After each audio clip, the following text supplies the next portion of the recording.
Tell me all about it. Yeah, it was really one of a kind, to be honest with you. So the Oilmen were batting two pitchers for basically the entirety of the game. But, starting pitcher was the DH. You take him and move him over to first. Bring in, he was on the bench for a little while. Tyler Zunkel comes in to pitch. He does all right. You take him out. And then you bring in Anthony Valenza, who has to leave the game early. And all of a sudden, you're bringing in Zamarian Hatcher from right field to pitch for the last two innings. And who did they put in right field, John? Well, thank you very much for asking me that, Charlie. It's Elvis night, by the way. Who did we put in for pitcher? Well, No, putting right. putting right? Let me see. No one. Oh, that's right. We didn't put anyone in right field, yeah. So we had to play a man short, and in one of those, Valenza would have gone up to bat, but by the rules of baseball, he was out because, He left the game. Right. 3 outs, 2 batters, and I think Hayden Myers fact-checked us. I think it was 5 pitches. It was. And just under that. So a little bit of a rough night, looking for a revenge tour tonight here against the Vikings. Yeah, and for the Vikings last night, a lot of great hitting. Nick Mangano put 2 off the brick wall in left field. I mean, he is very good right now, as is Owen Bendis. Yeah, those two PNW teammates have been hotter than ever so far in this year. Mangano was kind of slowed down a little bit. Suffered some 0 for 4, 0 for 5 games against the Panthers, but, I wasn't here yesterday, and it's really nice to see, 2 doubles off the wall. It's really nice to see that. I mean, it was really feet away from not returning to the play. And last night, it was a very dark night with a lot of storm clouds moving through the area. We missed a good chunk of it, surprisingly. Towns across the area, I was talking to people today, said they got downpoured on. For those of you who are watching from Canton, Ohio, you got poured on pretty much the entirety of tonight. Maybe you are still so now. And it just missed us here. And thank goodness, because it's a beautiful day here at Oil City. Yeah, and when I left my house today, it really didn't look like it was going to be a beautiful day today. But we're grateful it is. And it looks like we're going to have a first pitch coming here. Oh, not too shabby. Got it over. We could have used him last night. I believe he's from IBEW. I believe you are correct. It's IBEW night as well as Elvis night here at the stadium. I have been told it's not the real Elvis. What? And I think Elvis is actually going to sing the national anthem for us. I'm very excited for this. I do not like Elvis, by the way. I'm going to start out the show by saying that. You don't like Elvis? No, I do not. What's not to like about I don't Elvis? like Elvis or the Beatles. That's just my opinion. It's just There's also a Cub Scout pack carrying the colors today. Yes, pack 773. They're going to come out here and say the Pledge of Allegiance and then the national anthem. I'll tell you what, dressed better than we are. That they are. Got their little ascots and everything. We will step away as we do the national anthem and the Pledge of Allegiance. That's what it's called. When we return here on the Oilman Sports Network. Candace, we're getting multiple reports of this mysterious but powerful phenomena. People are experiencing a sound, after which they drop everything, and I mean everything, and run to their nearest White Castle. Now, we are urging folks to stay calm. There's no evidence that this... Richard, we're live. When the crave calls, Richard, we're live. go to White Castle for the $5 bacon bundle with 2 bacon sliders and a small fry. White Castle. Follow your crave.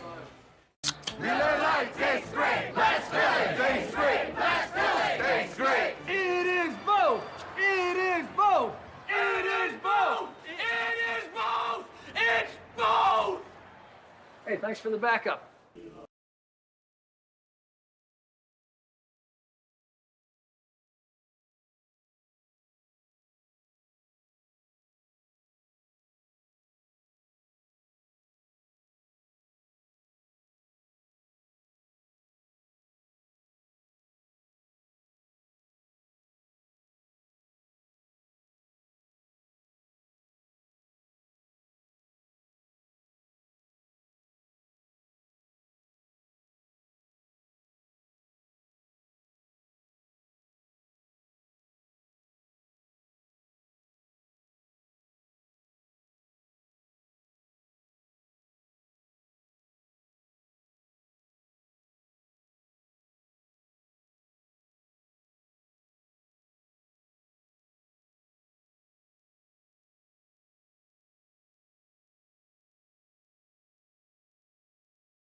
And while Elvis gets ready for the jailhouse rock, we get ready to rock and roll here from Oil City Stadium here on this beautiful Friday night. My name is John Mastay, joined alongside Charlie Schmidgall as per usual, and finally being joined by Griffin Winicky. Griffin, we missed you last night, and you missed one heck of a ball game, my friend. Yeah, no, I missed you guys.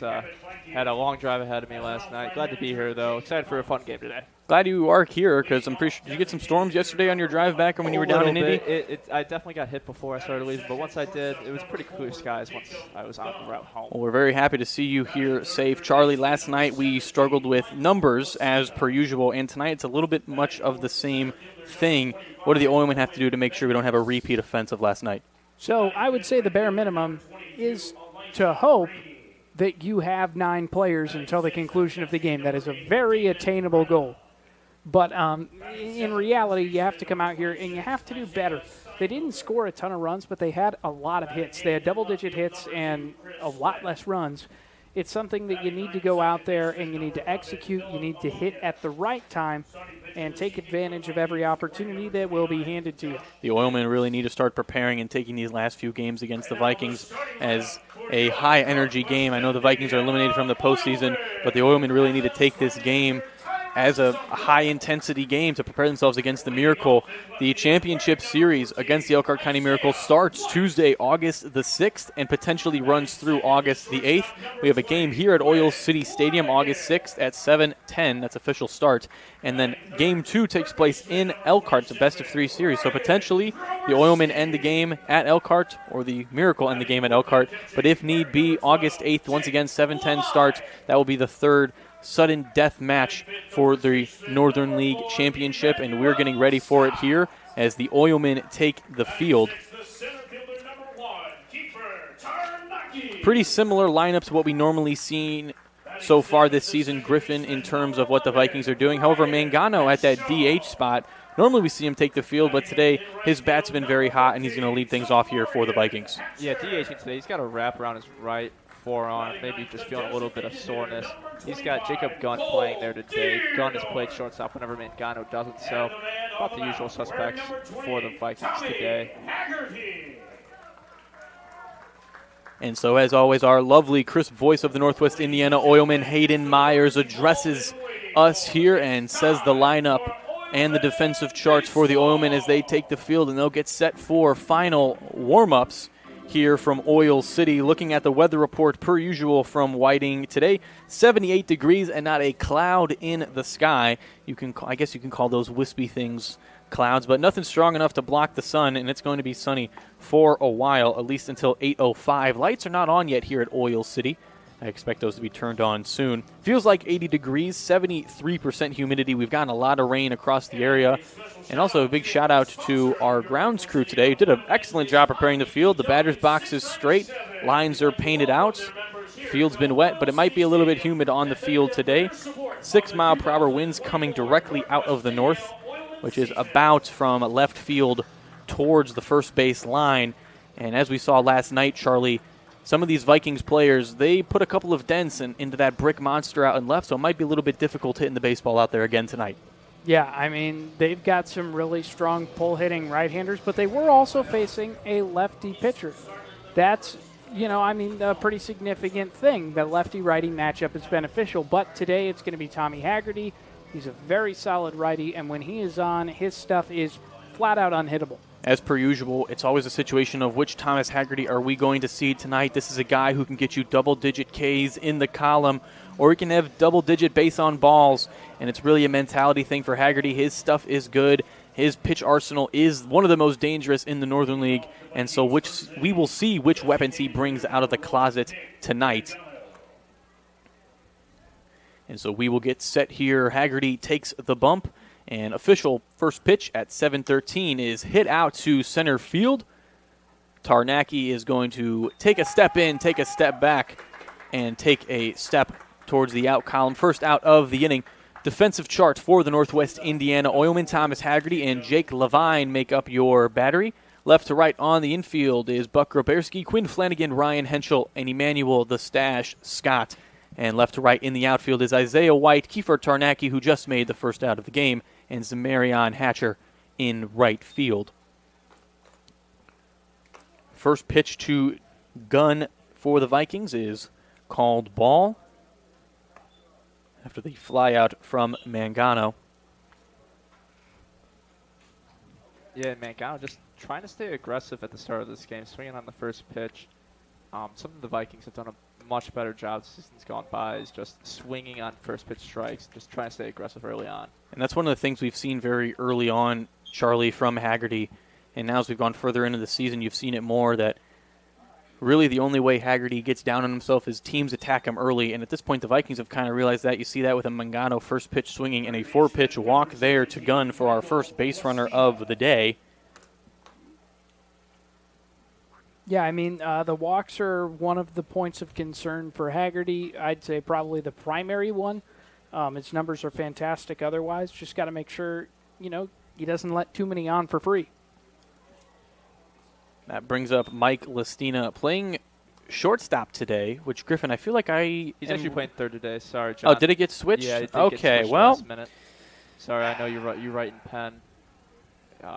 Well, folks, I like to say I keep my scorebook in pen because I don't make mistakes. Everyone else does. I was going to say Listina is the guy, the first thing I think of when I see him or hear his name is third base. And so when you told me today he was playing short, I found that a little peculiar. I relate him closely to Manny Machado, and this one gets hacked out to center field. Tarnacki tracks back and cannot make it. Gunn's going to round second. He's going to go into third and get a stop sign. So a Gunn rounding second ends up at third, and Listina goes to second on the double. First hit of the day for either side.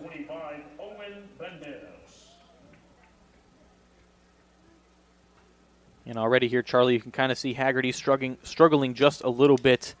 What's something he's going to have to do here to rein these runners back in and get 2 more outs with a 0 in the column? I mean, it wasn't so bad for him. It was just, kind of unfortunate that one of those got hit there, and because he already walked the batter, those things start to matter a little bit more. He's just got to try to do a better job of keeping these guys off the bases for free, because the difference in having a runner at second and third and just having a runner at second, it's massive. Ooh. What a rifle for foul ball by Bendis. And yeah, Vikings in a great spot here for, four-hole hitter Bendis, who has really been one of the top guys for the Vikings. Won player of the week last week.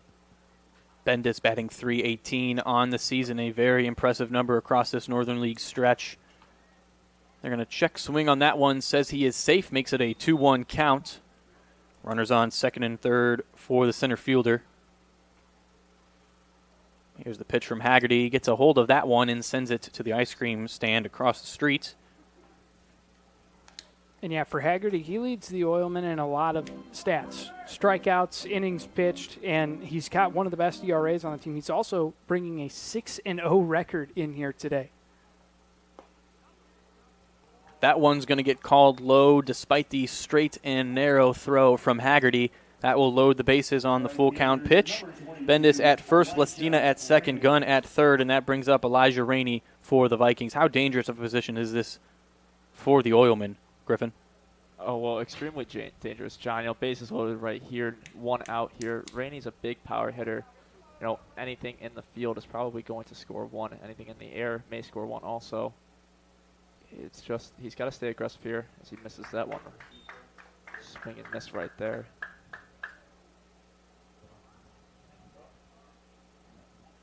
Elijah Rainey this season, only 5 RBIs, and from a power hitter, you would expect that to be more. First pitch into him, a strike. That hanging curveball touches the edge of the zone at the very end, makes it 0-2. Yeah, and Rainey somehow, he always gets himself into these 0-2 counts very early on. And good job right there. He sometimes will chase on an outside pitch like that. But good patience right there as he didn't count out 1 and 2. Bases loaded still, 1-2 pitch from Haggerty. Swing and a miss there from Elijah Rainey for the second out of the inning. And we're getting very close here to Haggerty getting out of a tough spot, Charlie. Yeah, I mean, it's technically they don't count against you if you load the bases, but you can get out of it. But you certainly don't want to become too accustomed to putting yourself in this situation. So bases loaded, 2 outs. Brenna up now for the Vikings. That one dealt in there for a strike, and you can finally start to see Haggerty is humming in these pitches he's very used to throwing this year. He has thrown over 700 pitches this season. The 0-1 pitch is popped up into shallow right field, and Hatcher is going to come across the body to make the grab, so the Vikings load the bases, but Haggerty says no as he steps back into the dugout when we return to bottom of the. Safety isn't a list of boxes to check. It's taking the best technologies out there and adapting them to work for you. The ultrasound that can see inside patients can also detect early signs of corrosion at our refineries. High-tech military cameras that see through walls can inspect our pipelines to prevent leaks. Remote-controlled aircraft can help us identify potential problems and stop them in their tracks. At BP, safety is never being satisfied and always working to be better.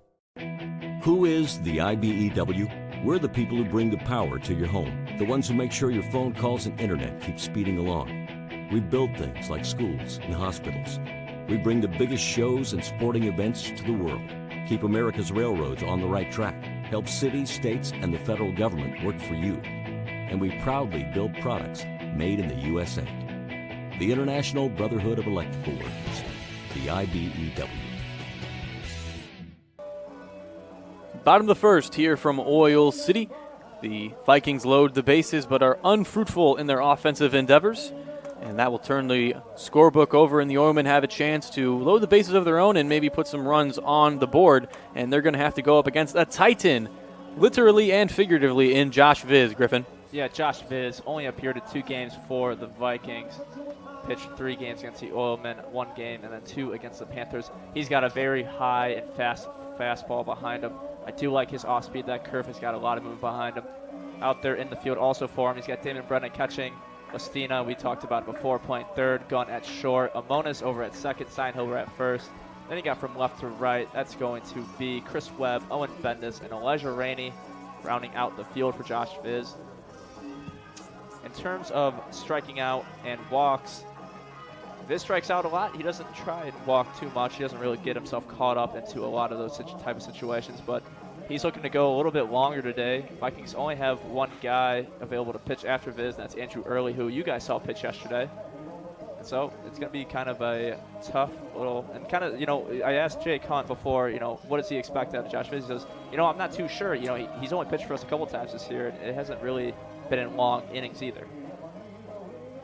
Our Elvis impersonator doing a sensational job singing his heart out here in his, I don't really know what to call that outfit, if I'm being totally honest with you. It's a one-piece. The Elvis suit. I guess that's one way of putting it. And we'll get ready here as Isaiah White, the speedster, will start things off for the Oilmen. Guys noticed it, or Griffin pointed it out as Viz took the field, that Viz is wearing different pants than everybody else. You think that's going to affect his play? I'm not sure. I really do. You think that's legal? I love the high stirrups. Maybe it's not legal. They're very high stirrups. Those things are touching his thighs. I think those are the style that come on the sock as well. Yeah, every player just wears them low, and Isaiah White sends this one high into center field. And as the first inning started, it continues. A leadoff fly out to center for both Mangano and White. Oh, and I feel like I should specify on the socks. Usually when you get stirrups, they're a separate attachment to your sock. Those, it's all one piece. I never wore stirrups in baseball. It was just the socks. I always rolled my pants up, but never wore any stirrups. I always felt weird under the heel. This one fouled off by Quinn Flanagan. I saw him walk into the stadium today. I said, "Quinn, how we feeling?" He said, "Good." That was the end of that conversation. That's all you need. That's all you need. 0-1 now to Flanagan. Lets that one go for a ball. I'm sorry, did you ask me something? No, not at all. No, did you, actually? No. Oh, okay. I thought you were... I asked Quinn how he was doing today. He said, good. That was the end of the conversation. That was it? Okay. Because he's also a stirrup guy. Fouled off the catcher's mask and right into the netting. Brenna shakes it off. Not Taylor Swift night, Elvis night. Point that off.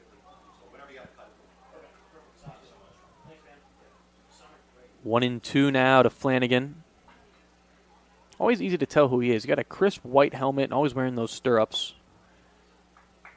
Gets to a point in the season where you start to memorize what players like to wear and how they style themselves. I know you said it's not Taylor Swift night, but the stirrups never go out of style. James, Dean, whatever. That's all I got. That's all I got for you. Takes a lot of energy for me to do a Taylor Swift quote. Full count now to Flanagan. Sun setting here at Oil City, and Flanagan gets a tip of that one, but tipped into the glove of Brenna, and a strikeout in the books for Josh Viz. So 2 gone now for the Oilmen. That's going to bring up Buck. Groberski's been batting well as of late.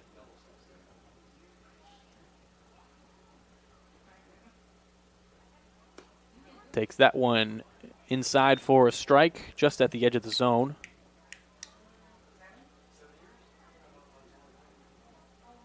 Infield's all the way back. Middle infielder's on the edge of the grass. That one outside, but framed perfectly for an 0-2 count. Yeah, good frame right there by Brenna. Large horizontal zone from the plate umpire here. Groberski's learning that the hard way. Viz into the stretch. Groberski fouls this one off. That's the thing with a wide horizontal strike zone. You kind of gonna have to go after pitches you normally wouldn't swing at because you really don't know, hey, is this one going to be called or not, Chuck? Yeah, and the benefit that you're going to have from seeing these at-bats now for the Oilmen is that message can then be relayed to Tommy Haggerty and know, hey, maybe you can't miss high and low, but if you're on the edges outside, you're going to get it. Yeah, we always talk about how information goes down the line in terms of hitting, but I've never actually considered that you can send that to your pitcher as well. So that's a great point, Charlie. 0-2 count is into the mound and over to the back wall. We're going to wait and see who gets this. It's going to be the ball boy, streaking with speed. The Bears could use a kid like that.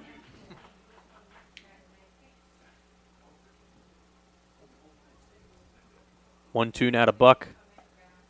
This one called strike 3 looking, and Groberski is going to put his head down and put his bat on the rack, and we'll head to the top of the second when we return here from. Wait! Let me help! Land of Frost! Premium meat! Delicious! And no byproducts! Toss it in. Et moi? Okay. Whee! Make a smart choice. Land of Frost Premium Meat. We don't go to the office. We build it. This is a truism with Ironworkers Local 395 and the Northwest Indiana Contractors Association. Our goal is to exceed our customers' expectations. We provide a skilled, OSHA-trained, drug-free workforce, as well as many other certifications from our 4-year training program. Every time you hire an ironworker from Local 395, you should feel confident that you are receiving highly trained, highly skilled, and drug-free journeymen and apprentices who take their job and your project seriously. For more information, contact us at 219-763-7900 or ironworkers395.com. A scoreless frame of baseball here from Oil City, and hopefully that doesn't last too long, but we have seen some great pitching from both sides here, and Haggerty really warmed up near the end there, Chuck, and you're expecting him to continue that hot streak. Yeah, I mean, he got himself into a jam, but he found his way out of it, and at the end of the day, you'll take it. It's not what you want to have happen, but you'll take it. And again, we talked about he'll kind of have that message relayed to him that the outside of the zone is a little more generous. So we'll see if he makes any adjustments here. Steinhilber, Webb, and Amonis up for the Vikings. Griffin, you said to us during a few breaks ago that this wouldn't be a fantastic bottom of your lineup for the Vikings, but we thought that last night too, and you guys really put the hurt on us at numerous points. What's this bottom of the lineup going to have to do so the top lineup is set up well for when they come back? One of the big keys is just getting on base. Haggerty already drew a walk in that first inning after facing a little bit of trouble from that Mangano first pitch hit. One thing they just have to do is just keep chopping away. As we said earlier, this is a wide strike zone, so one thing for the Vikings is, especially in the late in those counts, they got to chop away at those, try maybe draw foul balls, even try to draw a walk even. We're going to have to see if Haggerty adjusts to that strike zone after the Oilmen's first offensive possession. And so we'll get things started here for the second inning.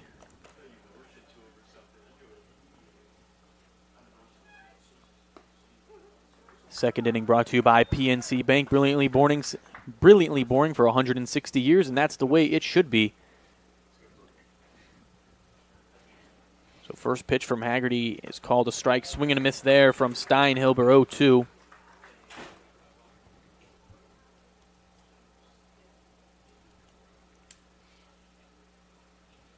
Haggerty gets the sign and deals.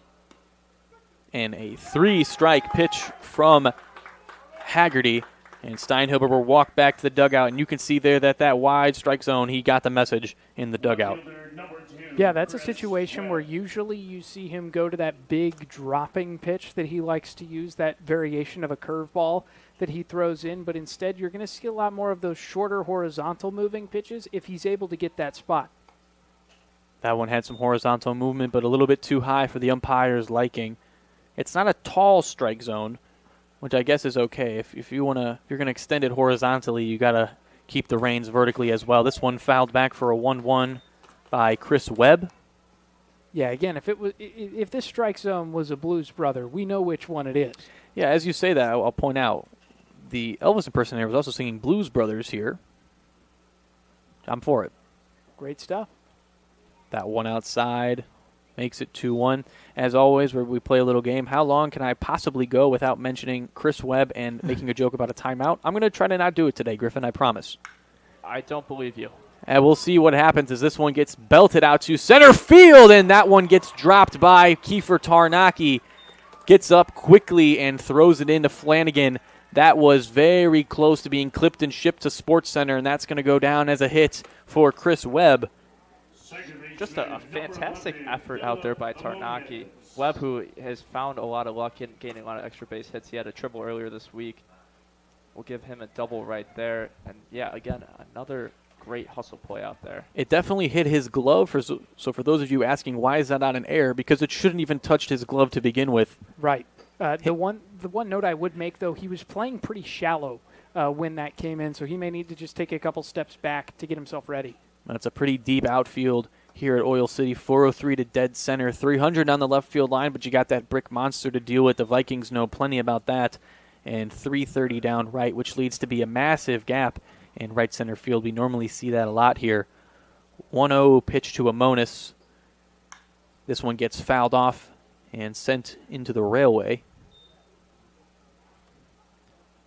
And, yeah, they do have 3 outfielders out there today, which is good. And going into this game, Zamarian Hatcher, I don't know that he was supposed to be here, but he showed up, and they're very grateful for it because otherwise we'd have a relief pitcher playing right. Well, technically, we do have a relief pitcher playing right. In a way. Hatcher did get called in relief yesterday. We put up the Z signal in the sky, and he answered the call. Not the relief pitcher we deserved, but the relief pitcher we needed. 2-1 now from Haggerty. He at minimum, Oil City. I was going to say, at minimum, he's the one we had. Yeah, yeah, very true.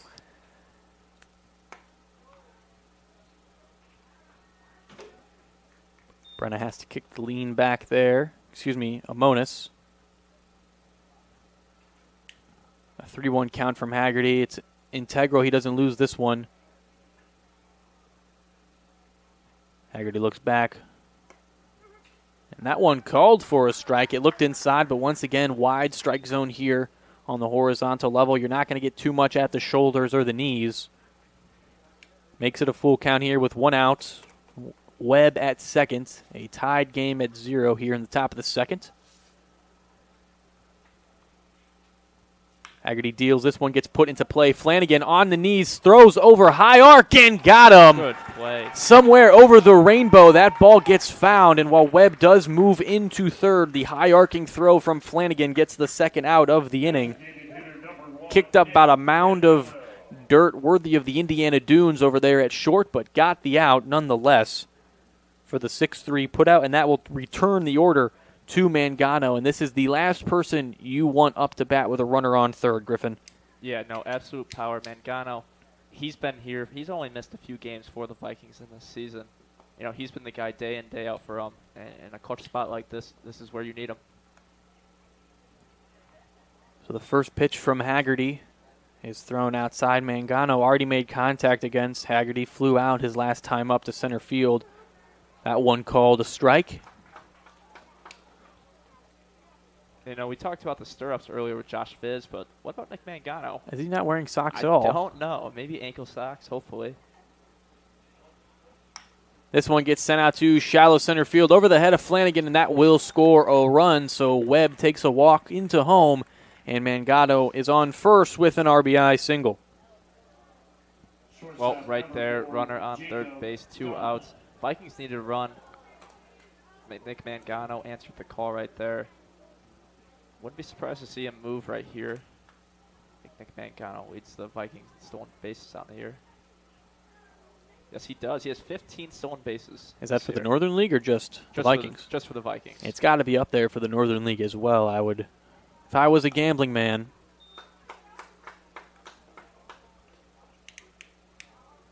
They're also, the Griffith Generals, I remember talking with John Lieber about it. They have just so many steals this year. Yeah. It is insane. Yeah, Amir Wright is a guy who likes to use the base path when it is afforded to him. 1-1 pitch from Haggerty to Jacob Gunn. Walked his last time up. Made it over to third on that loaded bases that Haggerty was able to get out of with a strikeout and a flyout to right. 1-1 pitch is popped up and sent high. It will stay in play. Will go forward. And almost no communication on the field, but not going to hurt them nonetheless. Levine and Haggerty bump chest, and they'll do it in celebration as they go back to the dugout, and we'll head into the bottom of the second. And for back patients to have a lot of questions. But at Midwest Orthopedic Specialty Hospital, we ask a lot of questions too. We want to know about their jobs, their hobbies, their lifestyle. Because spinal conditions are oftentimes complex and multifaceted, the best solutions take into account work and lifestyle. The spine is at the basis of everything that we do and who we are. For us, surgery is not the first priority. Finding the least invasive option to give you your life back is. Who is the IBEW? We're the people who bring the power to your home, the ones who make sure your phone calls and internet keep speeding along. We build things like schools and hospitals. We bring the biggest shows and sporting events to the world, keep America's railroads on the right track, help cities, states, and the federal government work for you. And we proudly build products made in the USA. The International Brotherhood of Electrical Workers, the IBEW. The Oilmen went 3 up, 3 down the last time they came to this section of the field, and now they're down by 1 here in the bottom of the second, and they are already playing from behind very early on. Same was so last night, and we saw how that happened. John Mastay, Griffin Winicky, and Charlie Schmidgall on the dials for your convenience here from Oil City Stadium. The Hammond Vikings winning 1-0 against the Northwest Indiana Oilmen as they try to ride into the sunset. Don't know what awaits for them there, but they will take on the Elkhart County Miracle next week, starting Tuesday, August 6th, and potentially running through August 8th, at least August 7th. Well, I'm excited for the games, Chuck. Driving to Elkhart's, not too enthused. Yeah, that's true, but it will be the last time that we'll have to go no matter what Very when true. we go out there. It's going to be an exciting matchup. I'm very excited to see. I mean, no offense to the Vikings. All the teams in the Northern League have been good this year, but the Miracle have just been spectacular. It's been a tough team to face, and their pitching staff is one of the best. And if they're hot, it's going to be a tough challenge for the Oilmen. That brings up Arizona Ice Sleeve, Jake Levine, which I got to ask why I call him that. It's because he wears a sleeve on his right arm. That some guys normally wear a sleeve that's similar to uniform, although just wear white or black, so it's neutral. No, Jake Levine wears one that is turquoise, the same color of an Arizona iced tea. And so I granted him that nickname. I told it to him at Griffith last week. He liked it, so therefore I'm not going to stop. The last time I told Emmanuel Scott a nickname for him, he didn't like it, so I just haven't told him. I've been calling him the Stash.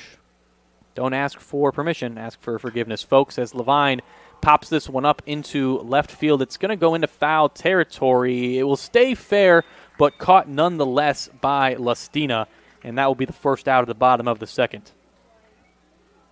Good work with the glove over there by Listina. He had a couple nice plays, and he hit pretty well yesterday as well. Good work from him across the board, and it's going to bring up a guy you just mentioned a couple moments ago. And speak of the stash, and the stash arrives. Here's Emmanuel Scott playing first base today. And this is the guy who's been very consistent for the Oilmen this season. We had a little bit of a conversation that happened about 2-3 weeks ago with all the Northern League broadcasters. I posed the question. I said, hey, if there was a Northern League MVP, who would be some guys you threw out into contention? And a lot of people said Bryce Lesher, but a lot of people said Emmanuel Scott as he sends this one out to left field for the first Oilman base hit of the day. I don't know what his middle name is, but I think it could be consistency as that one puts a runner on first. And, Scott is here a whole lot. He comes to a lot of games, but he doesn't just appear. He comes to play, and he shows it right there, getting after an early pitch and getting the first hit in what feels like maybe too long.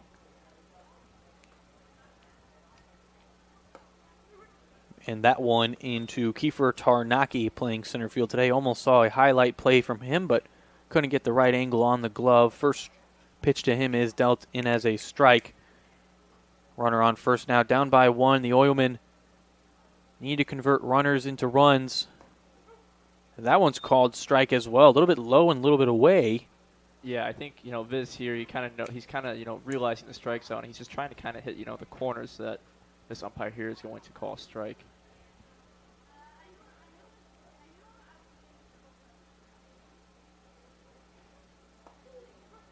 That one called for strike 3, and Tarnaki is not satisfied with the officiating on that one. 2 calls that have not been given to either side pitching until his at-bat, and he is rightfully upset at that one, Chuck. Yeah, that's one of those that, you can get as frustrated as you want, but the call is what it is. Just got to shake it off and carry it on. Taylor Swift. Ooh, ooh, ooh. But speaking of Taylor Swift, Ryan Henschel, whose walk-up song is by Taylor Swift, he was the only person who was not affected by the change in music on Taylor Swift night. And I don't even think he wasn't even here. No, he wasn't he didn't even even here. play. It was the one guy with a Taylor Swift walk-up song, and when all their walk-up songs were Taylor Swift, nowhere to be found. I want to point out, by the way, on Taylor Swift night, we forced all the players' walk-up songs to be Taylor Swift. And there was some good offense that game. If we forced all the players to have Elvis walk-up songs, there would have been 0 offensive production from the Oilmen, I feel like. It's a really hard song to get hip to. Come on, man. I don't know, man. When I'm walking up trying to hit a baseball 403 dead center, I don't want to hear about wise men. You're nothing but a hound dog crying all the time. I'm not about it. That's all I got to say. Oh, wow. 2 balls, 1 strike to Ryan Superman Henschel, and this one gets thrown into the dirt. Scott's going to go, and the throw is very close, but the tag down to second just a little bit too slow. And Scott, who looked like he was moving in slow motion, gets into second on the stolen bag. And trying to generate offense here, Charlie. Yeah, nice work by Scott. I mean, it was ambitious, but as long as you get there, no one's going to question it. You think the Elvis guy will give me the costume for an inning? You can ask him. This one gets sent high into center field. Bendis is tracking back and makes the over-the-shoulder grab, and that will do it for the second inning. 2 scoreless innings for the Oilmen, but when we come back, it's time for trivia brought to you by Lando Frost. You like to work with your hands, creating something from nothing? Then think about Laborers Local 41. You'll get 432 hours of apprenticeship training, all while earning a wage with benefits and incurring no student debt. You'll travel to different job sites, learn tons of skills, and in a lot of cases, be the first one on and the last one off a job site. It all starts at laborers41.com. You guys are crushing it. See how 8 grams of healthy protein in Lando Frost premium meat gives you energy and keeps you full. Let's get those buns toasting, bread. Cheese, 10 more. Go. I'm getting shredded. Make the smart choice. Lando Frost premium meat. Top of the third inning brought to you by Lando Frost Lunch Meats. You need 3 things to make a sandwich, and make sure one of them is Lando Frost. Find it in your local grocery store today.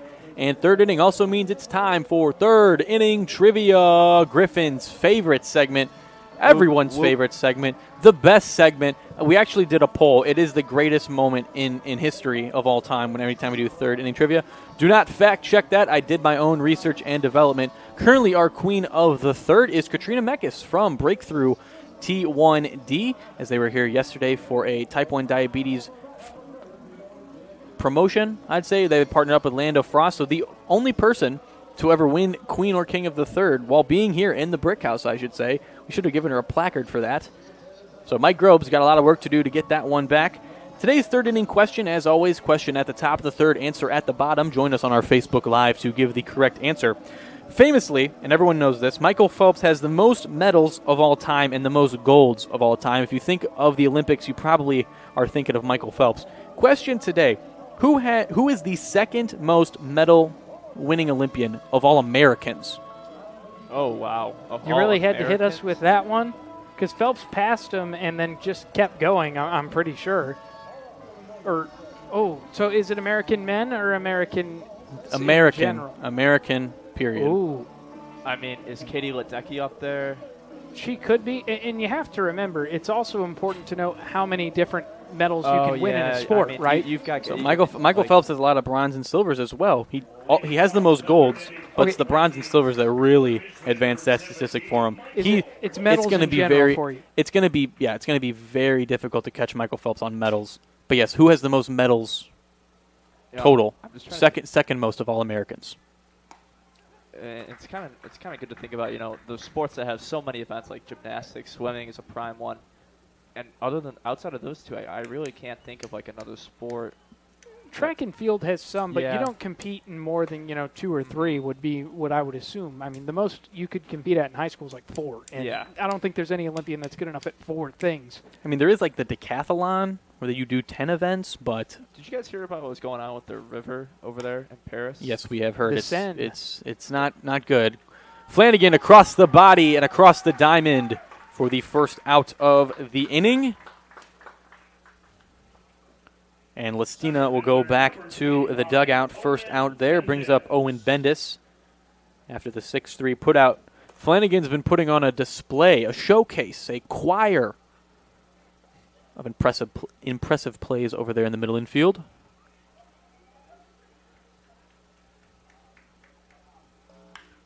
This one gets sent past him, though, as I say that, into left field for a short single from Bendis. It's the third inning in a row where the leadoff batter for the Vikings is out, and then the next guy up gets on base. Mangano flew out in the first, followed by a gun walk. Steinhuber struck out, followed by a Webb double. And Lestina's 6-3 put out, followed by a Bendis single. So look at that. Yesterday we saw a pattern with the Oilmen where every leadoff hitter recorded a double, and I think it broke around the 4th inning. So yeah, it was the first 3 innings that there were doubles to start each inning. What I'm saying is, don't expect that to go too long, Griffin. We got plenty of game ahead of us. That we do. First pitch in there to Rainey is called a ball a little bit high there from Haggerty. Kind of going back to that trivia question, I mean, I don't think Simone Biles wouldn't be a bad guess, but I don't think she's won nearly enough of the same medals as guys like Ledecky or people like Ledecky or Phillips. And I'll add to that one. This isn't a hint. It's more of a question. Didn't Simone Biles take the last Olympics off? I think she left in the middle of them. Maybe. Yeah. But she is 29, so she's been around in gymnastics for a while, a lot longer than most other gymnasts. That one swung and a miss there by Elijah Rainey. Haggerty up 1-2 now with 1 out. Runner on first here in the top of the 3rd. Only a 1-0 lead for the Vikings. It's going to be hard to sustain that. Runner goes, and this one fouled off. Bendis is going to have to take the trek back to first. I feel like it's got to be a gymnast or a swimmer. Who's the other really good male swimmer? His world record time stayed intact by 0.06 of a second today. I watched some of the Olympics while I was working earlier. Is he a recent swimmer? Pretty recent. His name was one that really, I had remembered distinctly. I mean, the only swimmer I fully remember is Ryan Lochte. That dude was weird. That's for all the That wrong dude was reasons. weird. Yeah, he had problems in the Brazil Olympics. You really couldn't say much though because he was also one of the best swimmers at the time. Yeah, he was a good anchor for that. I think it was a 4x1,000. Right? I think it was his time too. 1-2 count after the throw over to first. Throw counts, so he can do it again, according to Charlie Schmidgall. That one foul tipped and back into the glove of Scott as Rainey goes back to the dugout on the swinging strike. Make that 3 strikeouts on the day for Haggerty. Every inning he's had at least one. Baseball's a game of patterns, and they're living up to them today.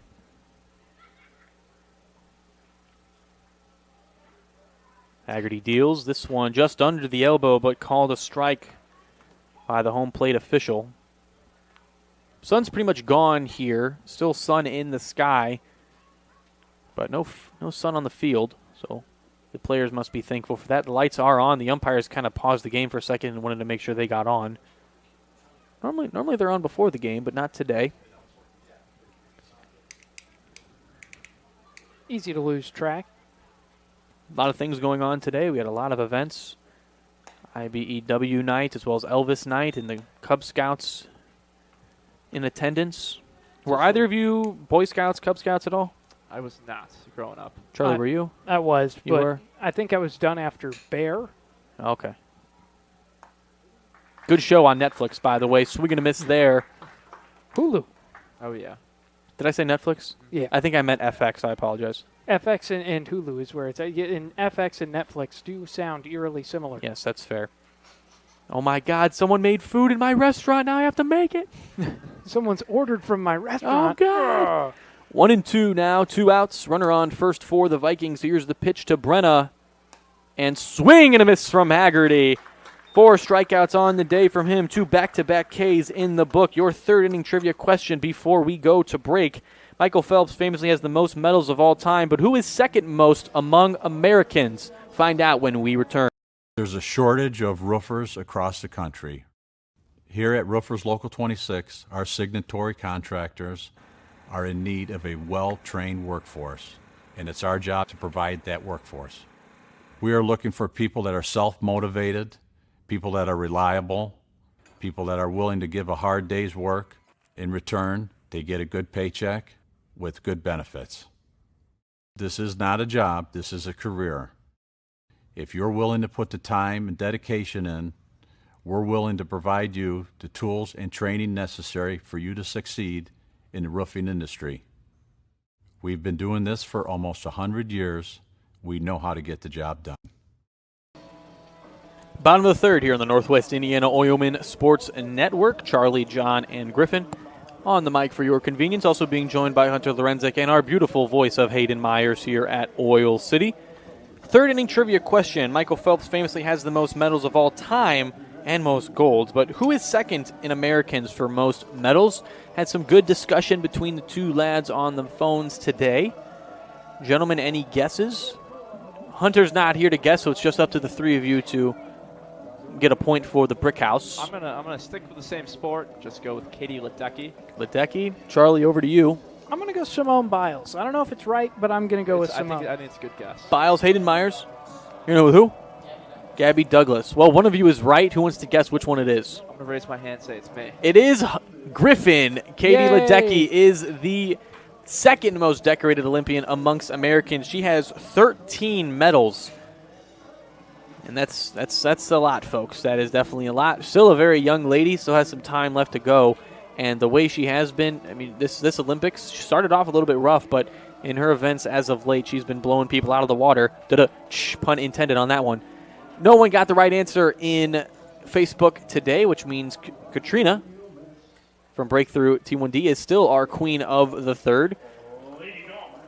Imagine if she ends the season as the queen of the third, and she's actually never joined us on a Facebook. How funny would that be?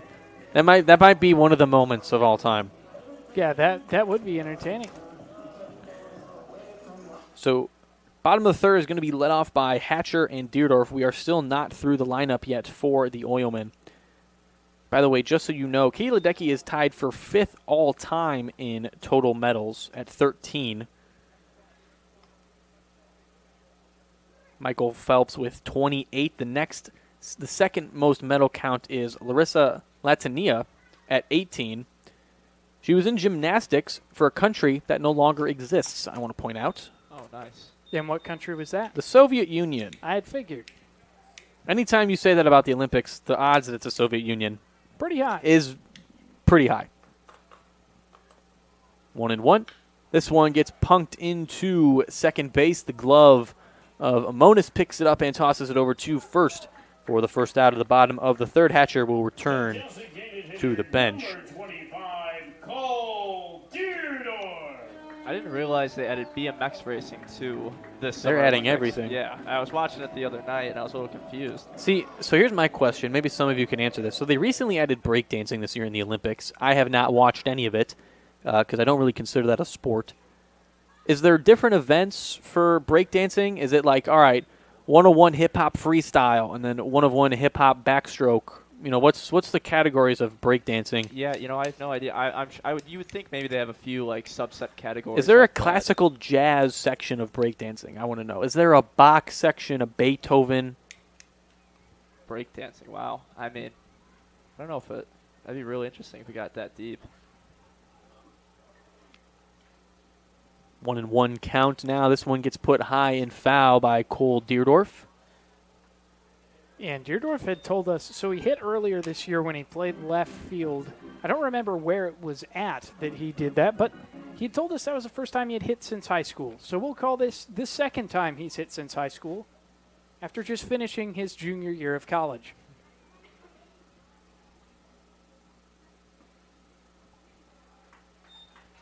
2-2 now to Deerdorf, the DH today. Potentially seeing him pitch, I believe, Chuck. Might be in the cards for him, especially after what happened last night. Viz comes set.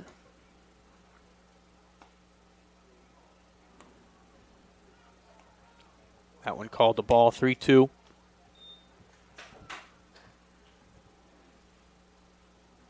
It's rare to see your DH bat ninth in baseball, but Deerdorf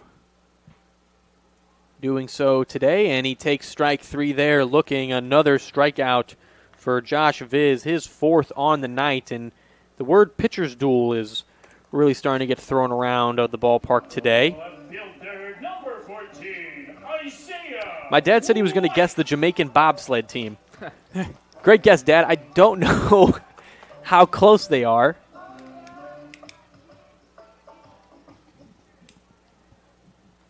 Might be a couple dozen off or so. Resets the lineup now. Isaiah White. First pitch to him, a ball flew out his last time up to center field. Which I got to say, pointing it out, flying out to dead center field is pretty hard to do in a ballpark where center field is massive. This one gets sent down the line, picked up by Listina, tossed over and picked by Steinhilber for the out. So yet again, another quick 3 up, 3 down, ends with White. And we will head into the top of the 4th when we return here on the Northwest Indiana Oilmen Sports. Safety doesn't come in a box. It's not a banner that goes on a wall. It's not something you do now and then, or when it's convenient. It's using state-of-the-art simulators to better prepare for any situation. It's giving offshore teams onshore support, and it's empowering anyone to stop a job if something doesn't seem right. At BP, safety is never being satisfied and always working to be better. Miller Lite tastes great. Let's fill it. Tastes great. Let's fill it. Tastes great. It is both. It is both. It is both. It is both. It's both. Hey, thanks for the backup.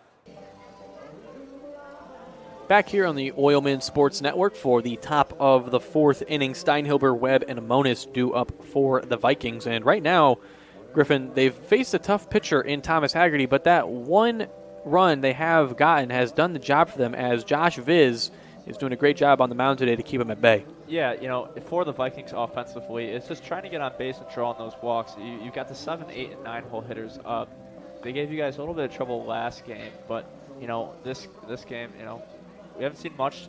Saw that Chris Webb double. Just trying to get on base here is definitely key for the Vikings. And Josh Viz, he's done a great job. He's putting his pitches in the strike zone.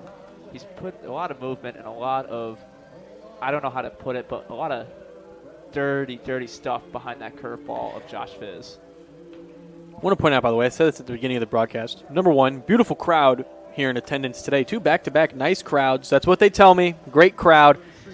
But as well, I said I don't like Elvis, but this Elvis impersonator is singing his heart out here and doing a fantastic job. He's very good. He's incredible. He's got himself a set of pipes. There's a reason he's one of, I don't even think you can say he's one of, I believe he is the finest Elvis impersonator in all the land. Looks the part, too. Looks the part. First pitch to Steinhilber, a strike, struck out his last time up looking. Backwards K in your scorebook for those of you following along at home. You guys have any family members or anyone you know who actually keeps a book at home when they're watching a baseball game? No? Griffin, you? I do not. I have one family member who does it. This one sent in the middle. Flanagan once again over to first for the out. He's all over the place. The left fielder, number 2, Chris. For the first out of the inning, Steinhilber 0 for 2 on the day. That brings up Webb, doubled his last time up. And it was very nearly caught by Kiefer Tarnacki, and by very nearly, there was almost no chance he was catching it, but he put up a good attempt at that, Chuck. Yeah, sometimes effort is everything there, and it's not like it really cost him getting to second base that he laid out for it. It was going to be a double either way.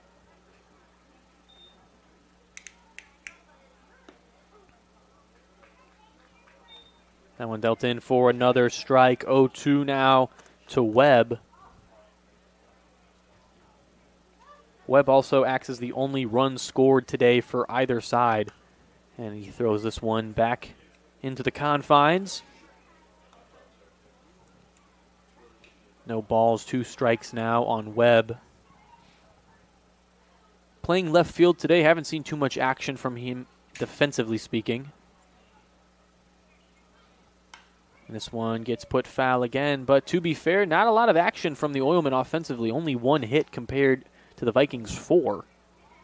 Yeah, that hit actually did go Chris Webb's way out there in left field. It's about the only action he's gotten there today.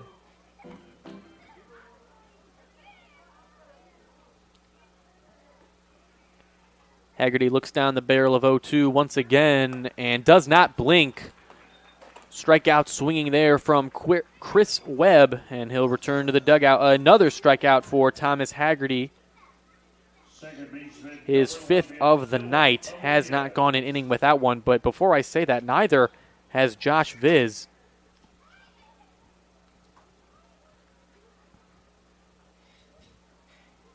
Of all things, a pitching duel is not one I was expecting here tonight, Griffin. It's still very early on in the game. First 3 innings by both Viz and Haggerty were both great. But, we could see a meltdown next inning. Who knows? Yeah, we now enter the middle section of baseball here where really anything can happen. And I guess you can say that about any inning in baseball, but 4 through 6 tend to be some of the most important when pitchers start to get tired. Question of relief comes in. This one fouled back, makes it 0-2. Was already 0-2. Amonis ground out his last time up on a play from Quinn Flanagan for the 6-3 putout. 0-2 pitch again. And this one outside for the first ball of the at-bat. Yeah, Amonis, just his 11th game played this year. Yeah, a total of 31 games. This will be the 31st for the Vikings. Normally plays second base. He's a great glove out there. He looks at a ball right there. That one, some great horizontal movement, but just a little bit too high for the umpire's liking. And I tend to agree with that. Looked to be at the shoulders or just above the letters. 2-2 pitch with 2 outs. And strike 3 down the middle. Clean up Main Street for Haggerty. And that will do it for the top of the 4th. We are in a 1-0 ball game when we return here on the Northwest Indiana Oilmen Sports Network. Don't let pain knock you out of the ring. Our hand, wrist, and elbow experts are pioneers worldwide. You need us in your corner. Midwest Orthopedics at Rush. Make an appointment today.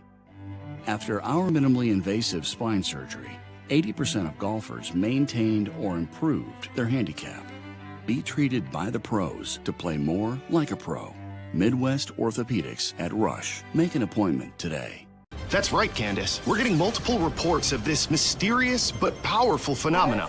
People are experiencing a sound, after which they drop everything, and I mean everything, and run to their nearest White Castle. Now, we are urging folks to stay calm. There's no evidence that this... Richard, we're live. When the crave calls, Richard, we're live. go to White Castle for the $5 bacon bundle with 2 bacon sliders and a small fry. White Castle. Follow your crave.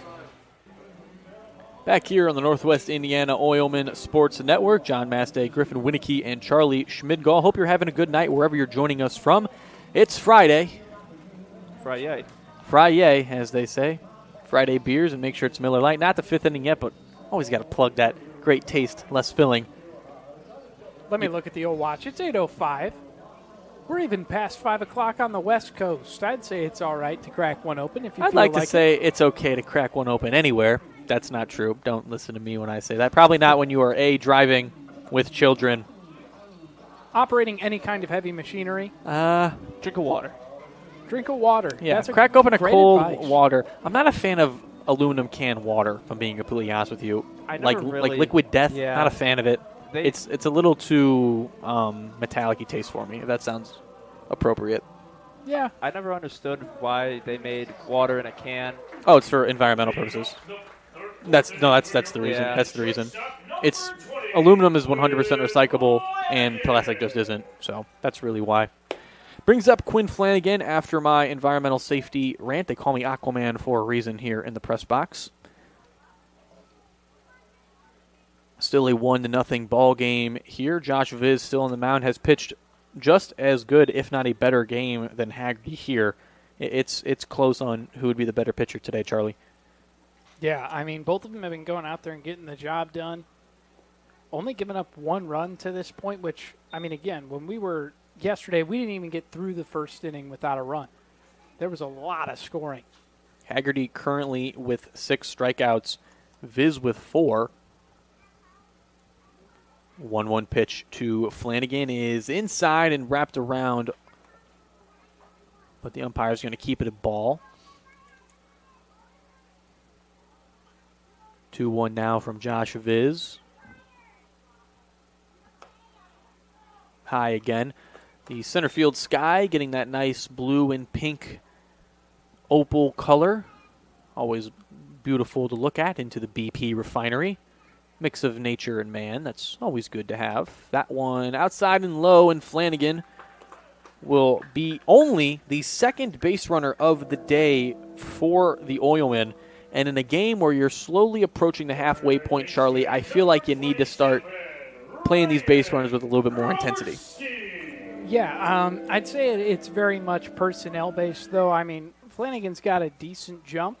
I wouldn't be surprised to see him move, but... This one gets sent high into left field. Webb tracks it down, and after I just said he didn't get too much action today so far, gets a high fly ball out to him for the first out of the bottom of the 4th.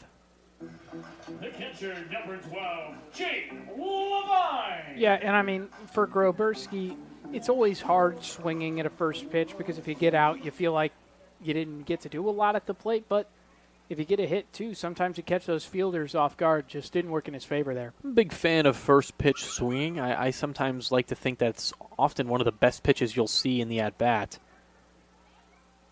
That one called a strike there because now, as the more analytic side of baseball gets, hey, you want to see more pitches from a pitcher, get them into a deep pitch count, go to the bullpen early, so, take the first pitch just to get them up.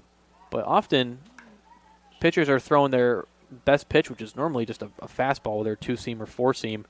And so it's going to be one of the straightest pitches you see. And so you might as well swing on it, might as well try to get a hit. 0-2 now to Levine. Flanagan on first. 0-2 pitch, and that one kicks up a dust cloud. Brenna pops up and checks on the runner, but no throw. 1-2 now to Levine.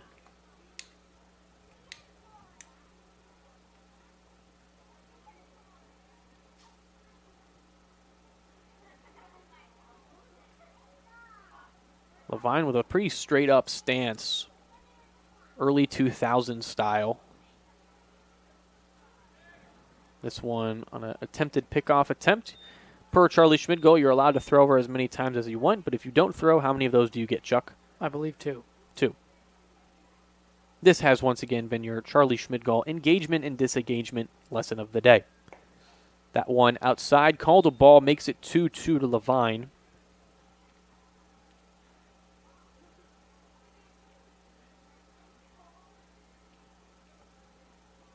Viz looks over at first one more time. Deals to Levine, puts a chopper into the middle infield. Picked up and dropped. Toss over to first, also not in time. Going to go down as an E6 in your books. Flanagan gets safely into second, and Levine goes over to first on the E6. Are we given that? So would Levine reach on an E6 or a fielder's choice, would you think? Because it looked like Gunn was trying to go to second. It really doesn't make a difference. Yeah. I guess that is purposes. fair. That is fair. Got just the bobble right there. Just, yeah, one of those tough plays. Brings up the only Oilman batter with a hit today. Emmanuel Scott singled his last time up in the second inning. Also stole second. And outside of Quinn Flanagan now at second. Scott's been the closest to scoring today. Hasn't done it. So 1-0 count to him. Viz looks back, deals to Scott. Off the chest protector and down. That one looked close to a strike, but sometimes, once again, if the catcher doesn't catch it, it's really hard as an umpire. And also, I can tell off to my left here, I'm seeing a baseball being thrown around in the Vikings bullpen. Yeah, that would be Andrew Early. Let me tell you, Griffin, we really missed you yesterday because there was times we wanted to ask, what's the bullpen looking like for the Vikings, and we quite literally could not answer that question. And that's why we keep you around, pal. Yep, I'm here now. It's probably Andrew Early out there in the bullpen. He's the only other pitcher we've got today. It's the return of the Griff, as we say here. 3-0 on Scott. Green light on or off here, Charlie? Probably off. It's never on. Oh, takes a big cut out of that one and sends it foul. 3-1. It looked like a good pitch anyway. Green light was blinking on right there. It was flickering, you know. The off switch was broken on Tyler's uncle's controller. I don't have the light switch handy, so it's not up to me. 3 balls, 1 strike, 1 out. Runners on first and second for Emmanuel Scott. Josh Viz looks back, deals now to the batter, and Scott fouls another one off. This goes out of play, makes it 3-2.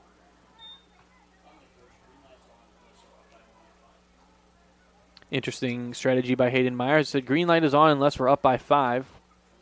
And that's why you're in the PA booth.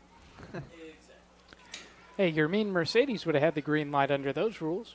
Yeah, back to the Dominican Republic. 3 balls, 2 strikes, 1 out. Still here to Emmanuel Scott. Viz looks back again at second, deals. Runners go, and Scott pops this one up. Going to go into foul territory, and it's going to be completely missed by Steinhilber over there, i.e. in your scorebook unofficially. And that really should have been an out, Griffin. I'm not too sure how he lost track of that right there. Maybe looking at the lights, but it's something he should have had right there. Could have been the second out of the ball game or this inning right there. And Charlie, if you're Emmanuel Scott in this situation, you got to make him pay for that play. So 3-2, one more time. Runners go. Scott gets a piece of this one and sends it into deep right center field. Runners are not going to be able to get over to it. It drops before the wall. Flanagan comes around third. Here comes Levine. Scott's going to go into second, stand up, and he's got an RBI double, and the Oilmen are on top for the first time today. Yeah, that's Emmanuel Scott for you, ladies and gentlemen. Shows you power into left field. His last time up, this time puts one out into right center. Beautifully placed to be able to put his team back on top. So Emmanuel Scott stashes home 2 runs for the Oilmen, makes it a 2-1 ball game here, and the Vikings are playing behind for the first time today. That brings up Kiefer Tarnacki. Struck out his last time up, but with the energy on the Oilmen dugout, you'd hope for a big hit here to keep the rally going after it started by Emmanuel Scott thanks to the RBI double. And a really great battle there by Emmanuel Scott. And this one gets popped up and sent to the back. Scott will take third on the wild pitch. But if you're Emmanuel Scott, you're up 3-0. Green light is on. You hit it foul. You're 3-1. You hit another foul ball, 3-2. You hit a foul ball, which should be an out. Griffin, your first baseman misses it. And then, as I said, you need to make him pay for it. And you definitely do in that situation as you send it out to a wide gap in right center field. Great piece of hitting there by Scott. And a high pop-up by Kiefer Tarnaki is caught there by Philip Amonis for the second out of the bottom of the fourth. Yeah, John, kind of going back to what you said, it's just these errors and mental mistakes by the Vikings. Jacob Gunn bobbling up a second play, possibly could have gotten one right there. And Isaiah Steinhilber missing out on that fly ball, or that foul out right there. Now Vikings look down here, down by 1. Best they can do here is just not let Scott get across home plate. And Charlie, a play like that and an inning like that can really boost your pitcher's confidence a little bit more. And we've seen before how Haggerty really is a confidence guy. And if he has it, it's impossible to hit his any of his pitches in his arsenal. So maybe you see him come out here for the 5th inning a little bit more dangerous than he's previously been. I mean, he's always pitching like the Rents do, man. And I think he's going to go out there, and it's always good when you're a pitcher to go out knowing you've got the lead. And this one high and inside to Ryan Henschel. Not playing the outfield today. Goes to school in Rhode Island. Me, Griffin, and Hayden were talking to him today, and you can definitely hear it. Swing and a miss there. Drop third strike. He's going to try to beat the run down to third, and he will not. So Josh Viz with a strikeout, who goes 4 innings straight with a strikeout. And you'll flip the scorebook over as we head to the top of the 5th as we get ready to look back in sports history. Don't go to the office. We build it. This is a truism with Ironworkers Local 395 and the Northwest Indiana Contractors Association. Our goal is to exceed our customers' expectations. We provide a skilled, OSHA-trained, drug-free workforce, as well as many other certifications from our 4-year training program. Every time you hire an iron worker from Local 395, you should feel confident that you are receiving highly trained, highly skilled, and drug-free journeymen and apprentices who take their job and your project seriously. For more information, contact us at 219-763-7900 or ironworkers395.com. BP's natural gas teams use Smart App technology to share data from any well instantly, so they can analyze trends and stop potential problems in their tracks, because safety is never being satisfied and always working to be better. Top of the 5th inning here on the Northwest Indiana Oilmen Sports Network, brought to you by Miller Lite. It's Elvis night here at the ballpark, and sometimes you got to go back to the classics, and there's nothing more classic than an ice cold Miller Lite. Great taste, less filling, and Charlie, as always, please drink responsibly. Top of the 5th inning also means it's time for Today in Sports History, the segment on our show where we go back in time and try to give you some fun facts so the next time you go to happy hour and grab yourself a Miller Lite, you can sound a little bit smarter to the guy at the bar next to you. Today in sports history, got to go back a little bit here. Probably one of the farthest we've ever gone back, actually. 1864, the Saratoga Racecourse, America's oldest thoroughbred racetrack, opens at its inaugural meet with 4 days of racing. Saratoga is probably most famously known by Saratoga Springs, a resort in Disney's Florida, but a very historic racetrack for horse racing, that is. 1921, after 3 hours of deliberation by jury, a Chicago jury acquits 8 Chicago White Sox accused in the Black Sox scandal, and so they're not guilty, legally speaking. However, the next day, the commissioner of baseball bans all of them from organized baseball for life. So, great job, guys. Way to clap it up. And that's really where the White Sox really started to take a downfall. Some would say it's when Jerry Reinsdorf took over. It goes farther back. It goes way farther back than that. And it looks like they are going to have a quick little conversation out there on the mound. Vince Waterman, the new pitcher in the game. Out of Kent State, this is only his second time being here, so maybe just trying to get his bearings here. Some action. And in 1993, Maryland investors, led by a Baltimore attorney, Peter Angelos, buys the MLB's Baltimore Orioles team at an auction in New York for $173 million. Now, it's nearly $50 million more paid for a baseball team at the time, and I did the calculations for you all. So in 1993, with inflation calculated, the team was bought for $376 million today.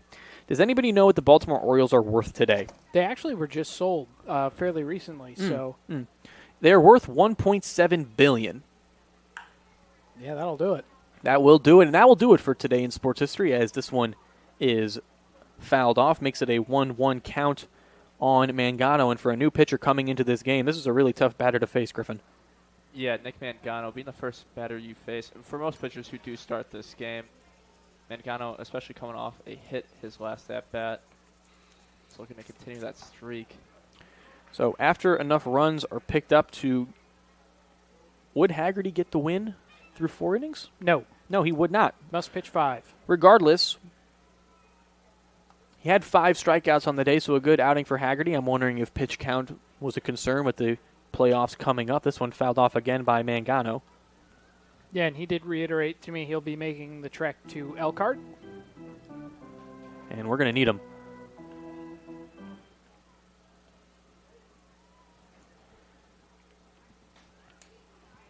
So Waterman faces a 1-2 count now. And that's been there all night, but it's not given to Waterman. I do see Josh Viz in shorts. Expect to see Andrew Early probably coming in for. You know what? That's the Vikings. I was really waiting for a play so I could say 20/20 vision, but man, did I not use it. That's my fault. Strike 3 there from Waterman, his first K of the day to one of the most dangerous hitters on the Vikings lineup, and that's a breath of fresh air here if you're looking down the rest of the other 8, Griffin. Yeah, but the 2, 3, and 4, I will say, are very dangerous hitters, but getting past Mangano definitely should be a vote of confidence right there. As you've got the shortstop, Jacob Gunn, who had that error earlier, is definitely just trying to turn it around here offensively. Gunn 0 for 1 on the day with a walk back in the first inning. Reached third, was not able to score.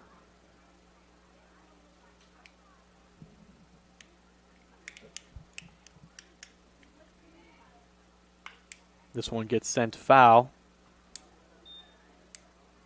And if I do recall from Waterman and I's conversation his first time here, he redshirted his freshman year for the Golden Flashes over in the MAC.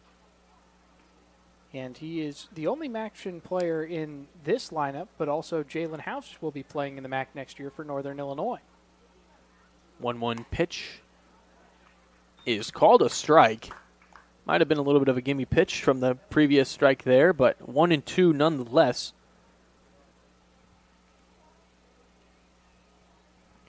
Hope you're having a good night wherever you're joining us from. 1-2 pitches outside. Friday night. I know what you're doing. You're going out. You're getting ready to have a good time. Some of you are getting ready to go out. Some of you are already out. Just as always, please remain safe. Drink responsibly.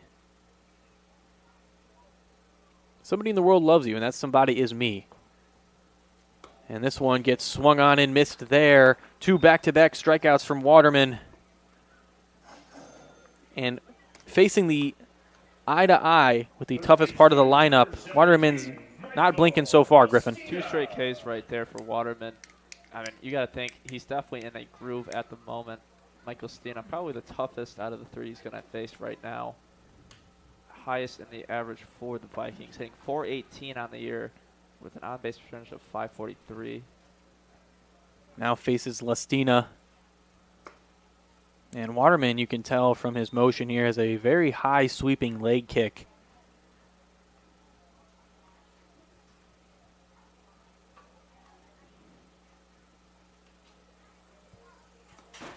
Turns his body a good amount.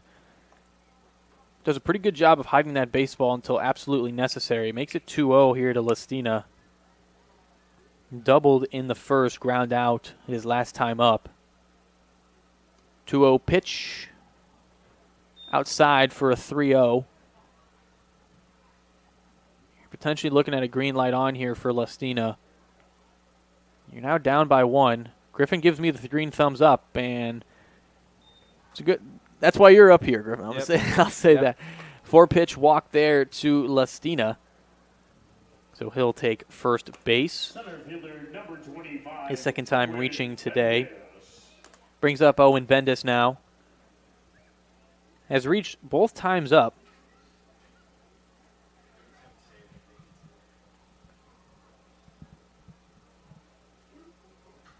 Here's Waterman again. That one dealt perfectly for a strike. Griffin, you were just telling me and Charlie before we came back to break that the NFL's they've been doing a top 100 players, and number 1 came out, and it is Tyreek Hill. Yeah. No, you're a big football guy. You agree with that? What's your opinion? Is there someone you thought should be number 1? You know, you can make an argument for just about 5 other players in the league. Yeah, again, it's tough in football because there's different positions and no guy does multiple things. I think Tyreek, in terms of being number 1, it makes sense. Would you put him as the number 1 wide receiver? Yes, he was the most dominant, clear-headed last year for sure.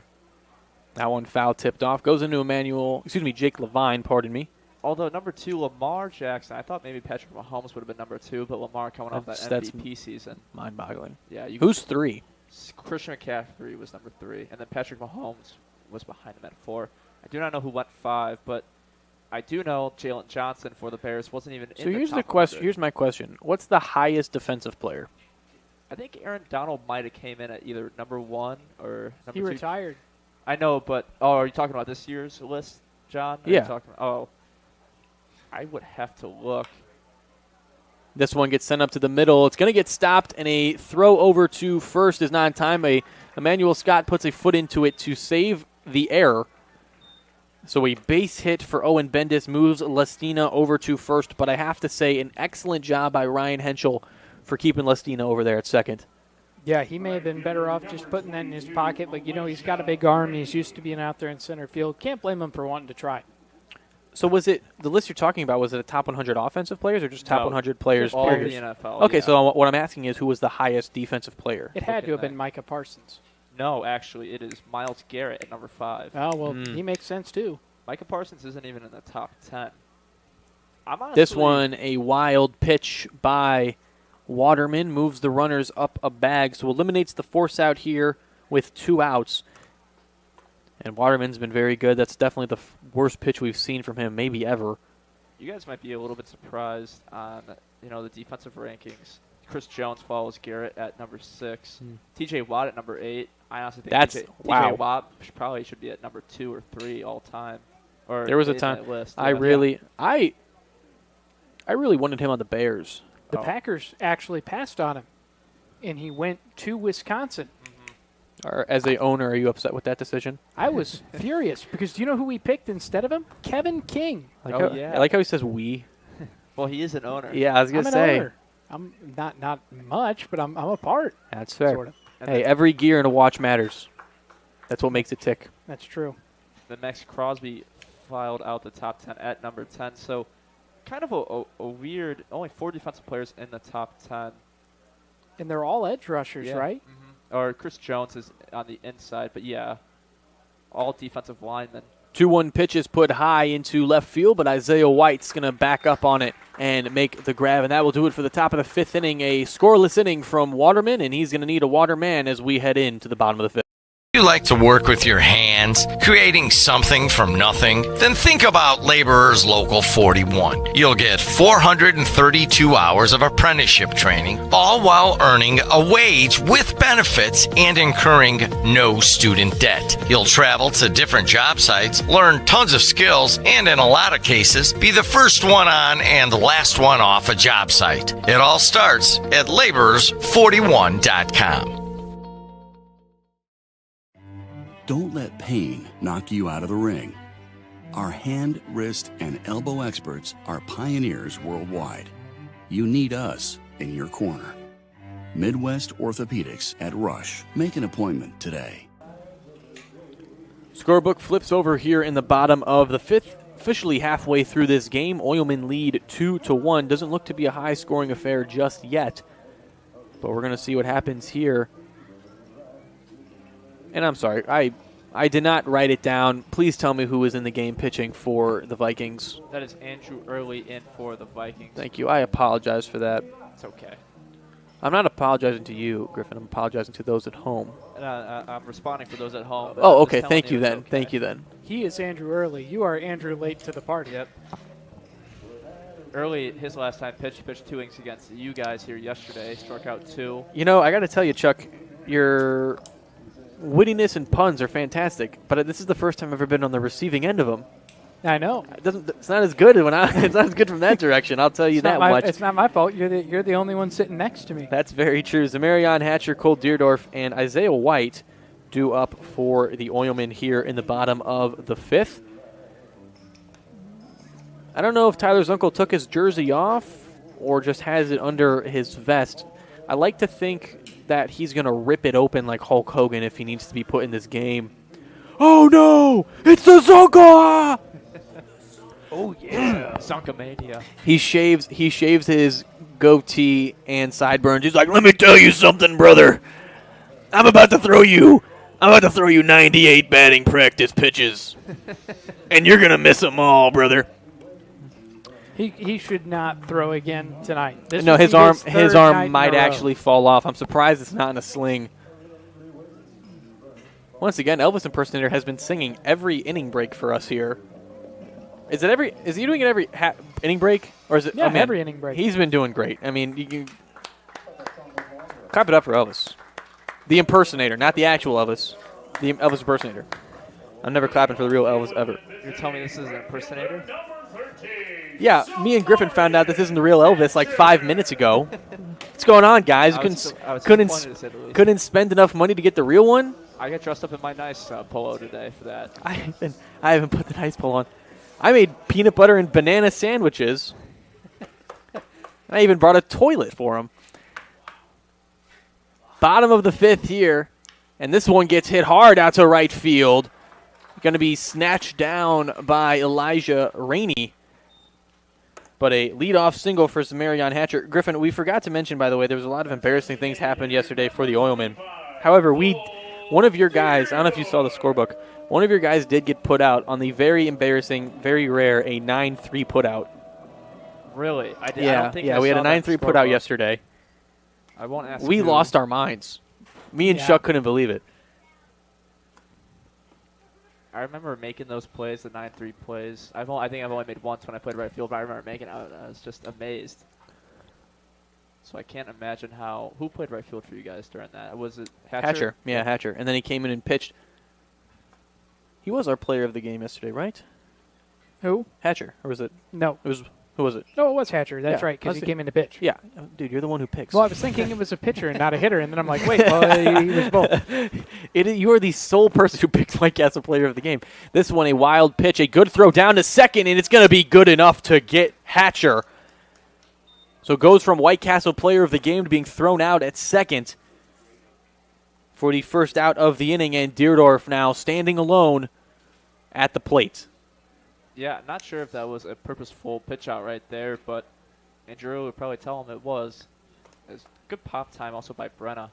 1-2 pitch, and going to be outside for Deerdorf. Makes it 2-2. Struck out looking his last time up.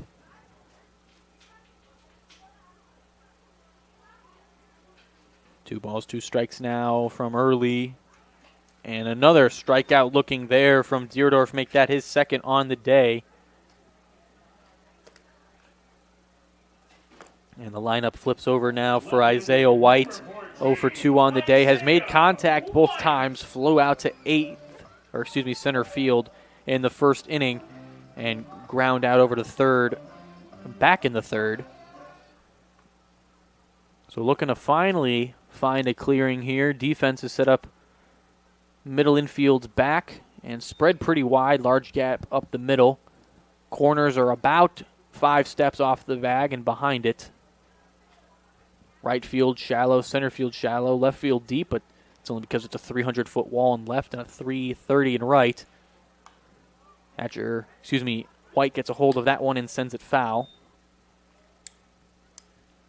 Yeah, and if you look at the way that they're playing him, it's a way of respecting his speed, wanting to be able to run up to the ball and throw with momentum in the infield. 1 ball, 1 strike to White. This one gets away, and that's a moment where you really would have liked to have a runner on there, Charlie. Yeah, everybody wants to steal bases. I get that, but if it's not there, it's not there. And it's also worthy of note, he hadn't really seen early pitch a whole lot. You haven't been able to try to time out his motions. He'd only faced 1 batter, so a little surprised he tried to go for it just based on timing alone. This one fouled off. We talked a little bit about Michael Phelps. There was a trivia question. Katie Ledecky was the answer. I'm just reading now. If Katie Ledecky wins the 800-meter freestyle, it'll mark the 4th straight games where she's won gold in. And she would also be joining Michael Phelps as the only other man or women swimmer to do that. She's been in, how many games? She has won the 800-meter freestyle in 3 straight Olympics. And she's going for it this time as well. You're telling me this is her 4th Olympics? Yep. How old is she? I'm not sure. I'm just finding that out, too. A lot of swimmers get in there at like 17, though. She might be very pretty true. young, yeah. I mean, I'm thinking, in my mind, Katie Ledecky's like 28. I'd say she's probably around 30s.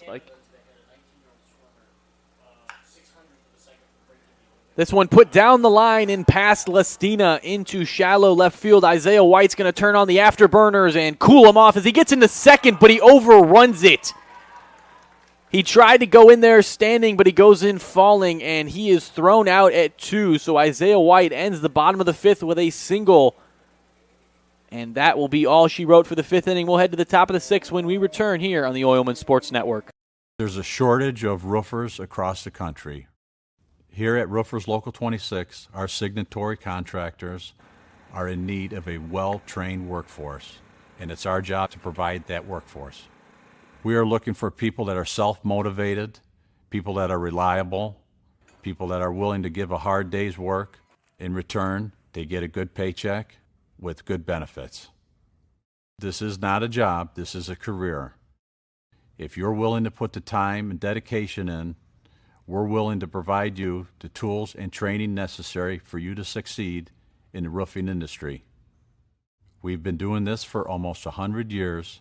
We know how to get the job done. So correction for your scorebooks there. Isaiah White doubles and then is thrown out on a 7-4 after overrunning the bag. Katie Ledecky is 27? Yes. How has she been in 4 Olympics? That's crazy, since 15. Or, 16 even. That's. Oh, my God. She was 15 when she first entered the Olympics. She must have won. She won gold then when she was 15, if you think about that. Wow, Michael Phelps did that's too. pretty impressive. You guys heard about that? No wonder she's so much better than everybody else. She's been swimming for more than half her life. You guys heard competitively. Swimming longer, too. Yeah. You guys heard about that Japanese? I think it was a skateboarder. She was 12 years old. I saw this. I don't know. I saw her. Win gold? I don't know if she won gold, but I saw the random day I turned on skateboarding. 'Cause, I mean, it is kind of impressive, to be honest. No, it's cool. I like it. But there was this I just thought it was a really short person. 12. Yeah. Which yeah. You know what I was doing when I was 15? I was playing Fortnite on the Xbox One with all of my friends until the wee hours of the morning. I couldn't sniff an Olympic medal. I was studying my permit test around that time. That's right, yeah. I was driving around with my dad telling me, okay, gentle on the brakes, gentle, gentle, gentle. Katie Ledecky's out here winning gold medals. Yeah, being the best at something in the entire world. We talked about this. Griffin, I'm going to ask you the same question, but we talked about this. If there was a gold medal for naming random White Sox players who played a minimum of 1 game at a random position, you would win gold at that. I don't think I would. I think there's probably No, I think you would. That's me believing you. I'd be pretty good at it. And so, Griffin, I asked this question to Seth the other day. I don't think he gave me an answer. Charlie didn't give me one either. I had to give his for him. If there was a Olympic event for just some random occurrence, what would you be gold at?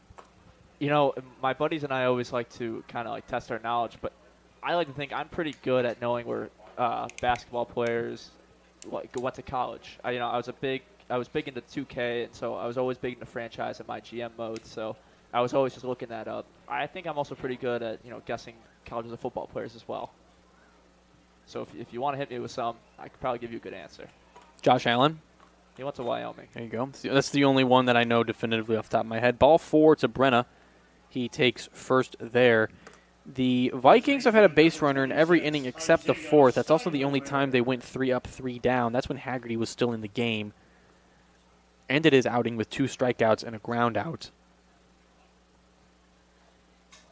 Where'd Matt Forte go to school?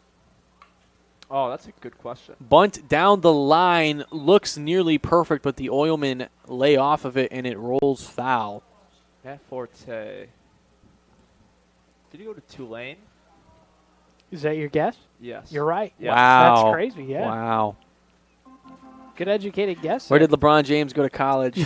He said he would have went to Ohio State. Ah, well, it doesn't count. Got him. You can't name the college, can you?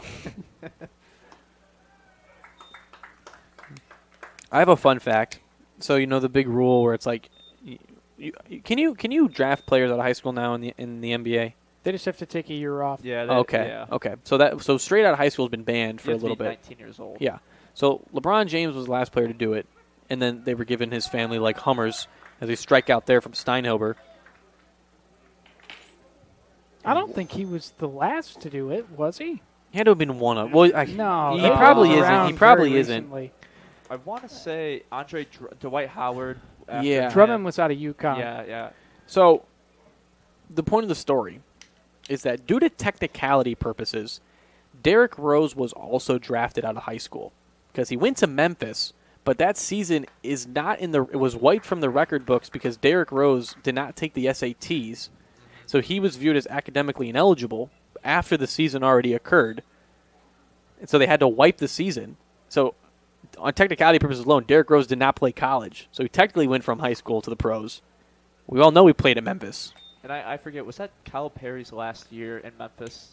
Because I know Had to have been one of them. something else must have sparked Yes. up with another player not taking his test. I know Derrick Rose wasn't the only one. So, as Allen's fouled off there, Which most people don't know that. Derrick Rose is like the sole perpetrator of that being happening. Yeah, so instead of having to deal with the violations and the punishments from that, he abandoned ship. Yeah. Yeah, he decided to be drafted number 1 by the Chicago Bulls. And Well, no, that's what Calipari did too. Mm. He didn't want to have to rebuild the program with the stain, so he just left. how's that worked out for him? He left. All right. He's at Arkansas now. Yep. I was just say he just left Kentucky. Without a scandal this time, so good for him. There was a scandal. It's called he's not a good basketball coach. Called March Madness. That's the scandal. People were kind of mad. He was poaching some of his recruits, and he was like, "Why are you guys mad at me? I have one person on my team," and he actually did only have one scoured player. This one gets sent into right field, tracked on and caught there by Hatcher for the second out of the inning. Well, people don't understand. A lot of players, they go to schools for the coaches. Yeah. They're not going to the schools.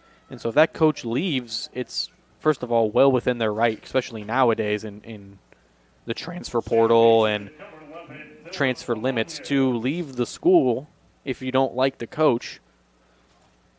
And if you're like most of these guys are, a lot of guys are playing for money nowadays, but they're playing for minutes. And if this new coach isn't going to give you minutes and your old coach is, by all means, leave.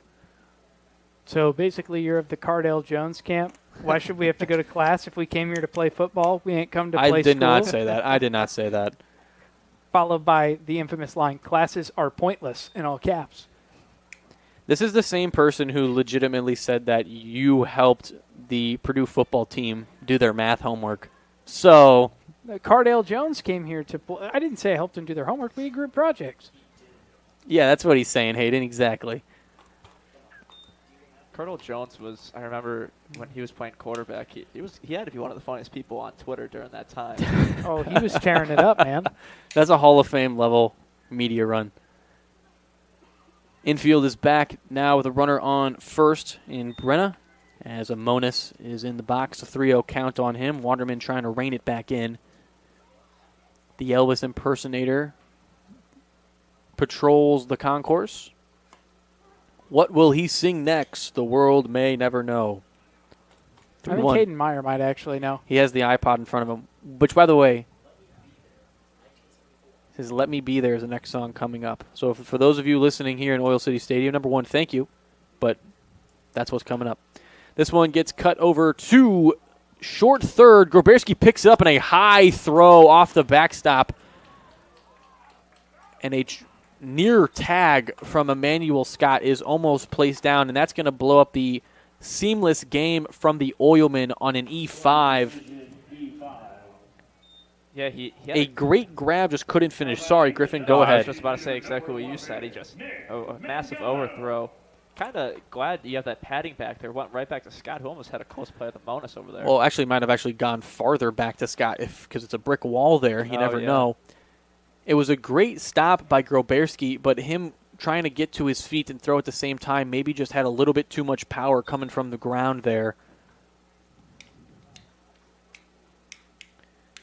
And for those of you asking why Flanagan didn't get that, if Flanagan's running away from the bag, and so he would have had to turn and throw across his body. And Flanagan's been good today, but I think Groberski was just better situated for that one.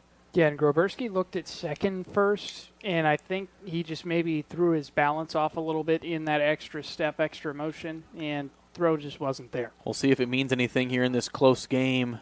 That pitch, 1-1, makes it 1-2. Waterman trying to get his third baseman's back here and end this inning without problems.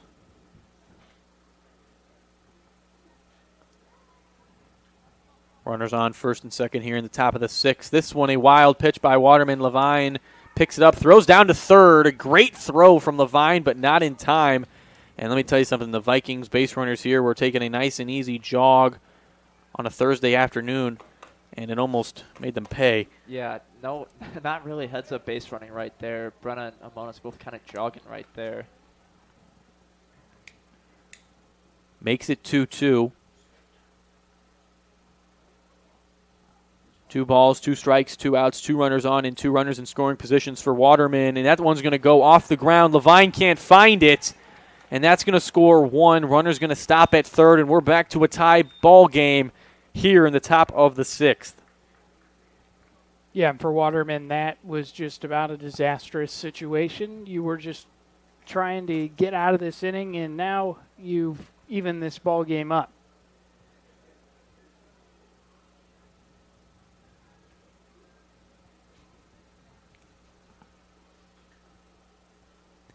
Full count now from Waterman. Needs to end the damage here. And this one gets fouled off.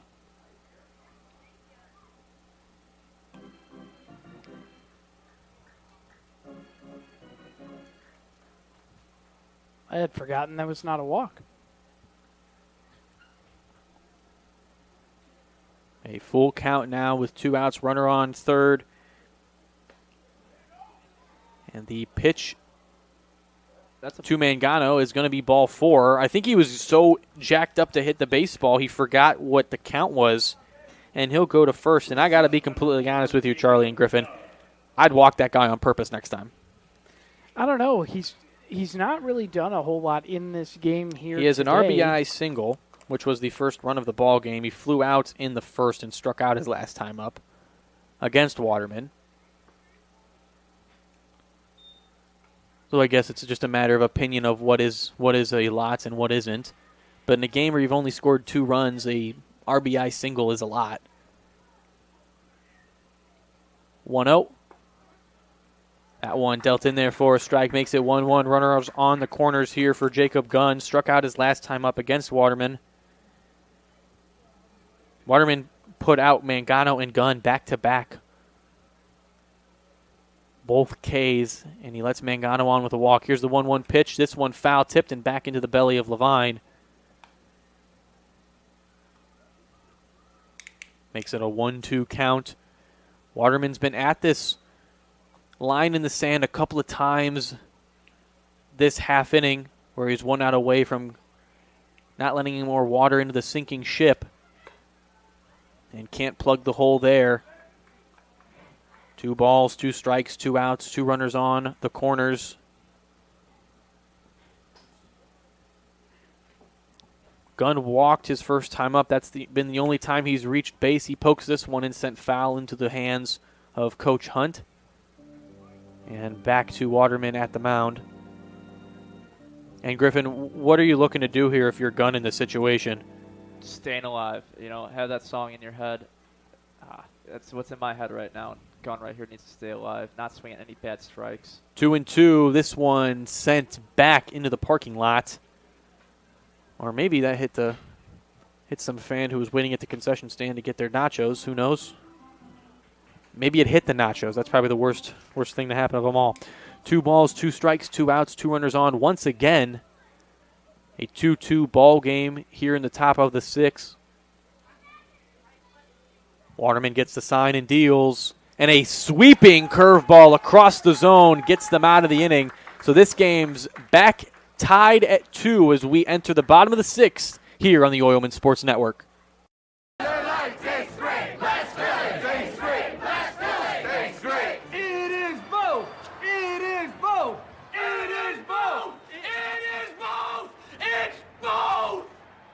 Hey, thanks for the backup. Wait! Let me help! Lando Frost! Premium meat! Delicious! And no byproducts! Toss it in. Et moi? Okay. Whee! Make the smart choice. Land of Frost Premium Meat.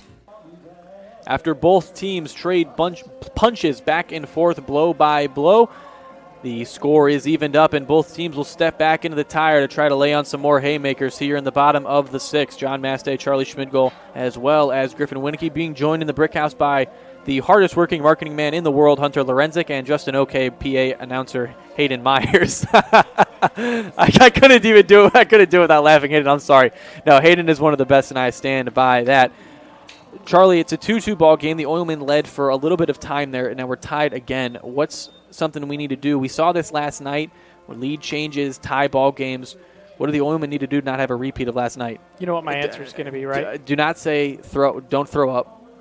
No, that wasn't what I was going to. I was going to say I was going to have 9 players on the field. No, I was going to say score runs. Okay. Because I mean, over to Griffin Winicky now. Griffin. No, I mean, genuinely, plainly, that's what needs to happen. You've only scored in 1 inning of this game where you scored 2 runs off of Emmanuel Scott. Your team only has 4 hits. Scott has half of those. You need the rest of these guys to step up, and you have to remember, Early's going to get tired pretty quickly. This is his 2nd night in a row pitching. Some of these guys watched him pitch yesterday. So I wouldn't be surprised if they can get to him early, but you got to go no breaks here. If you get a chance to pounce on him, you take it. And Griffin, over to you. You weren't here last night, but you kind of got the gist of what happened for your Vikings and what happened for the Oilmen. The Vikings have played good defense so far. Like Charlie said, Emmanuel Scott's really been the only productive person in yellow today. And as Quinn Flanagan steps up, what do the Vikings got to do to stop the Oilmen in their tracks? Yeah, it's Andrew Early, who pitched yesterday. Charlie mentioned it just a second ago. He might be feeling some early fatigue as he continues to pitch here. 12 total pitches in that first inning of work for him. But yeah, if the Vikings can maintain a lead and add some more, it gives Early a better opportunity to continue to go more into this game. That way the Vikings don't even have to use a position player to pitch. First pitch to Flanagan, a ball outside. Flanagan walked his last time up and scored on the Scott RBI double. Almost got lapped by Levine as well. Levine, who was playing catcher today, was deceptively fast on the base path today. Something just to mention of note. 1-0 count. This one gets sent up the middle. It's going to be ran over and caught by Gunn, and he's not going to be able to pick it up and toss it. And that's one way to get runs on the board, Charlie. A leadoff single by Quinn Flanagan. So you're supposed to get hits to be able to score runs. That is 100% correct, and there's no better way to do it than by getting after it early.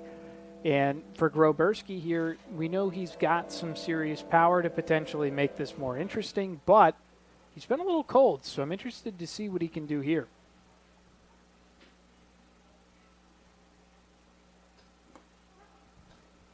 That pitch outside, good framework there by Brenna for the strike.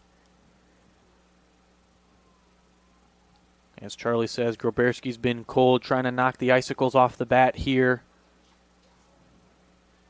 A 1 pitch is in the dirt and low, 1-1. As I previously mentioned, Flanagan's already made it around the base path once today, looking to do it again. He was the first run scored for the Oilmen. And in a time of need, you want him to do it again. A 1-2 pitch here to Groberski. And like you said, Chuck, Groberski's been struggling a little bit as of late. It's been a little bit cold, but by every means of the word, this is a power hitter at bat right now, and you could really use some power hitting from him. This one gets sent high, throw over to first. Doesn't get to its destined target, but stays in front of Steinhilber.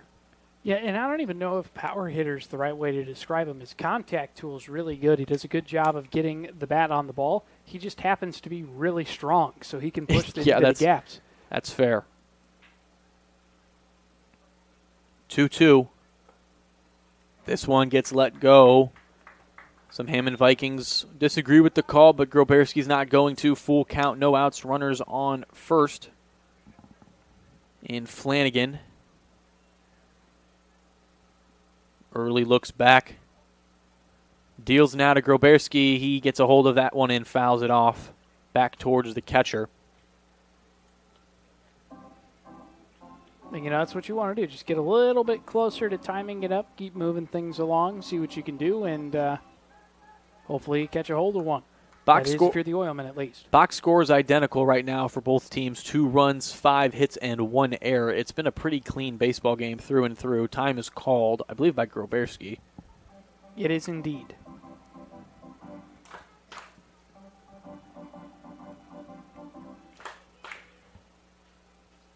That last pitch came in at 155 miles per hour, according to our scoreboard.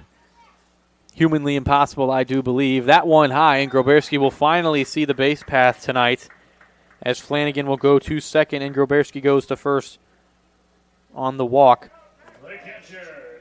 Not going to be a mound visit of any kind. And the Arizona Ice sleeves, Jake Levine, thank you. Yep. And we had that struggle at the beginning of the season, and we're still having it at the end. So it's only right we come full circle, Charlie.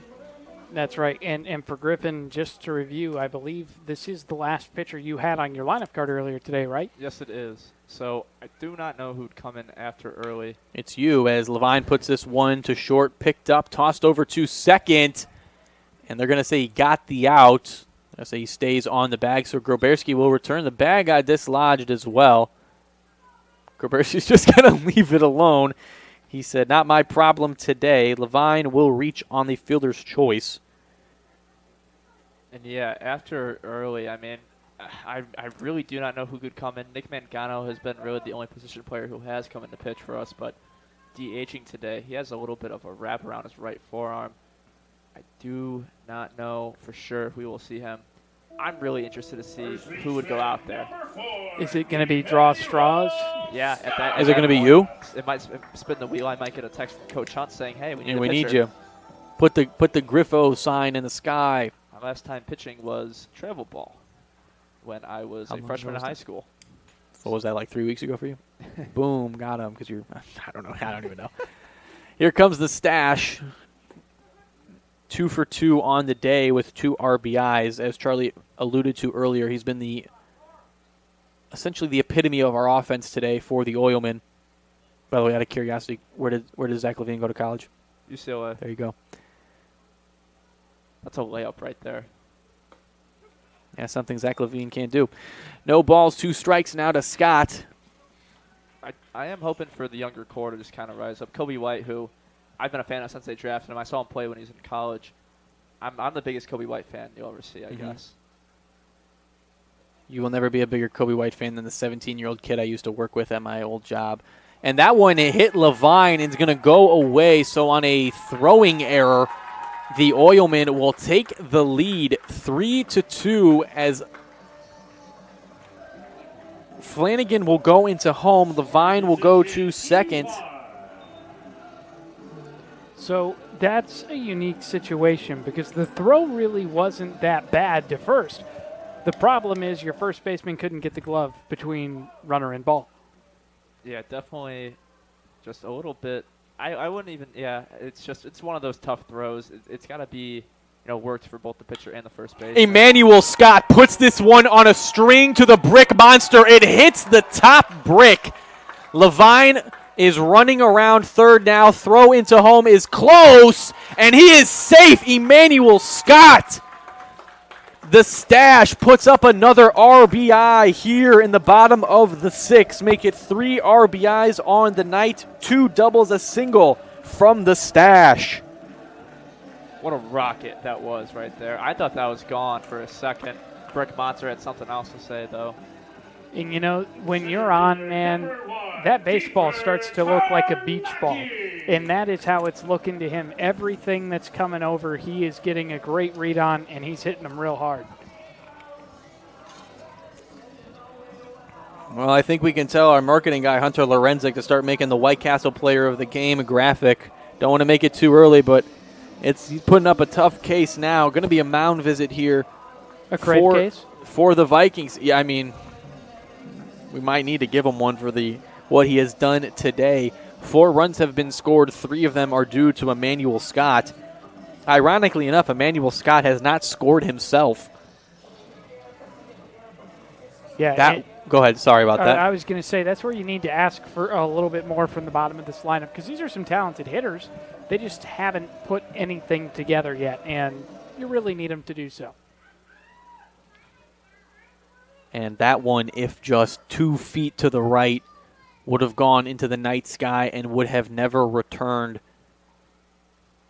And that one was close, and that's why left field is 300, because that brick wall is tough to conquer. So the first pitch there to Kiefer Tarnacki is dealt as a ball. And Griffin, if you were in that mound visit there as one of the players, what do you think's being said from Coach Hunt? Coach is probably just saying, focus on this guy, get the out here. And Andrew Early's he's more of a hit-up pitcher. He trusts the field behind him more times than often. And it's the Vikings. 2 errors right now. Also, it's been tough for them fielding wise. Just trying to get that second out here is crucial. 1 ball, 1 strike. This one gets through the gap in the right side of the infield. Emmanuel Scott's going to get held up at third. And Tarnacki, who's been 0 for 2 on the day, adds a single to his run card. And it's nice to see the switch hitter be able to find the ball there. And I believe both pitchers he's faced have been right-handed, so I don't know what it took this time, but just saw one he liked.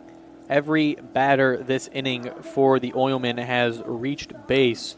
Flanagan on a single scored on an E1. Groberski on a walk was thrown out at second. Levine on a fielder's choice. Scott on a double. Tarnacki on a single. And now Ryan Superman Henschel looking to extend that streak here for the boys in yellow and white.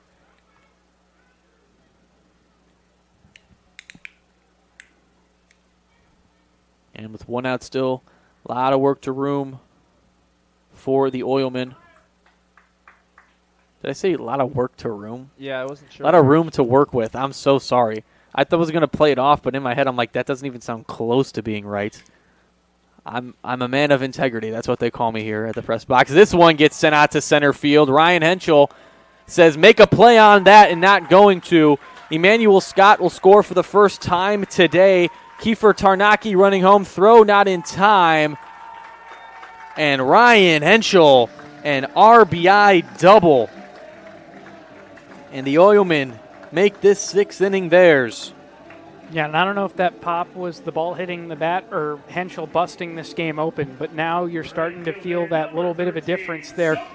4 runs isn't a ton, but it's starting to feel like a lot, especially knowing that Early's the last pitcher that the Vikings have. Yeah, you said it perfectly, Charlie, right there. 4 runs feels way more than that right now. Still 1 out here. Still getting that second out. It's the most important part here for Early. Makes it a 6-2 ball game in favor of the Oilmen. And as Charlie said earlier at the start of this half inning, this is the second time we have seen Andrew Early in the last 24 hours. Not only are the Oilmen accustomed to hitting with him at this point, but he's also just tired. And so the velocity has probably been cut down a little bit here, and the Oilmen are taking advantage of that. 0-2 now to Zamarion Hatcher. Singled his last time up. Early looks back, runner goes, and this one fouled off. Henschel's going to have to return to second. And he's visibly upset. He thought he got a good jump on that one. He's already out of energy from that double. He did get a good jump on that as well. He did a really good job of reading the hand here on early. And again, that's what happens when you've seen a guy more than once. You get more and more comfortable with his tendencies, with his delivery, and it results in more than just hits. It lets you run the bases a little better too. Excellent point there, Charlie, for the 0-2 count. Runner on second for Hatcher. And he'll go inside out and foul this one off. That one nearly off the grip.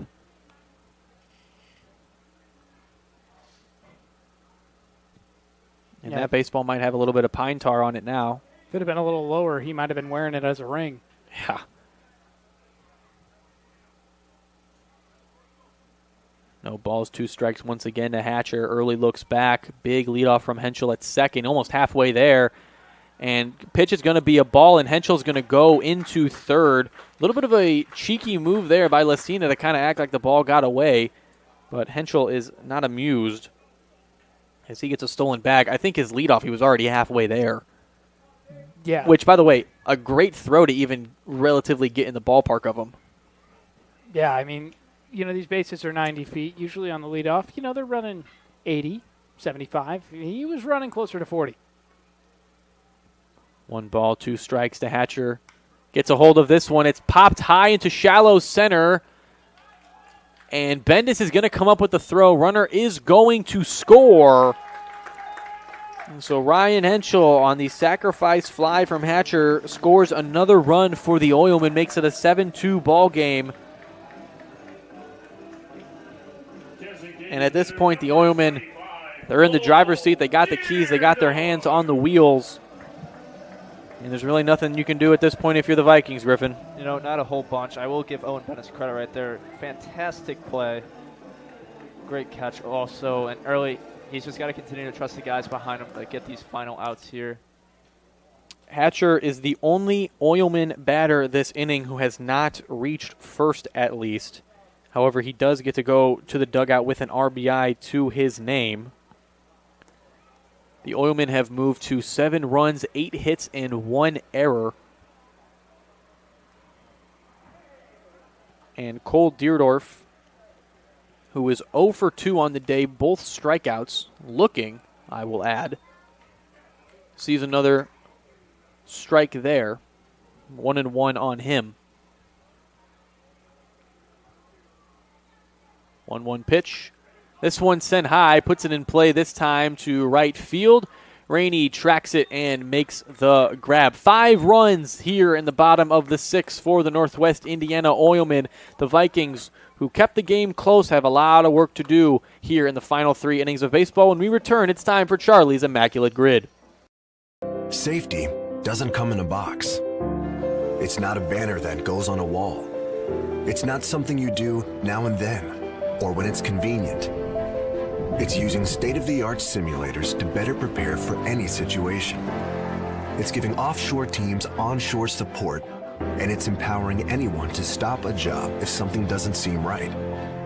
At BP, safety is never being satisfied and always working to be better. Who is the IBEW? We're the people who bring the power to your home, the ones who make sure your phone calls and internet keep speeding along. We build things like schools and hospitals. We bring the biggest shows and sporting events to the world, keep America's railroads on the right track, help cities, states, and the federal government work for you. And we proudly build products made in the USA. The International Brotherhood of Electrical Workers, the IBEW.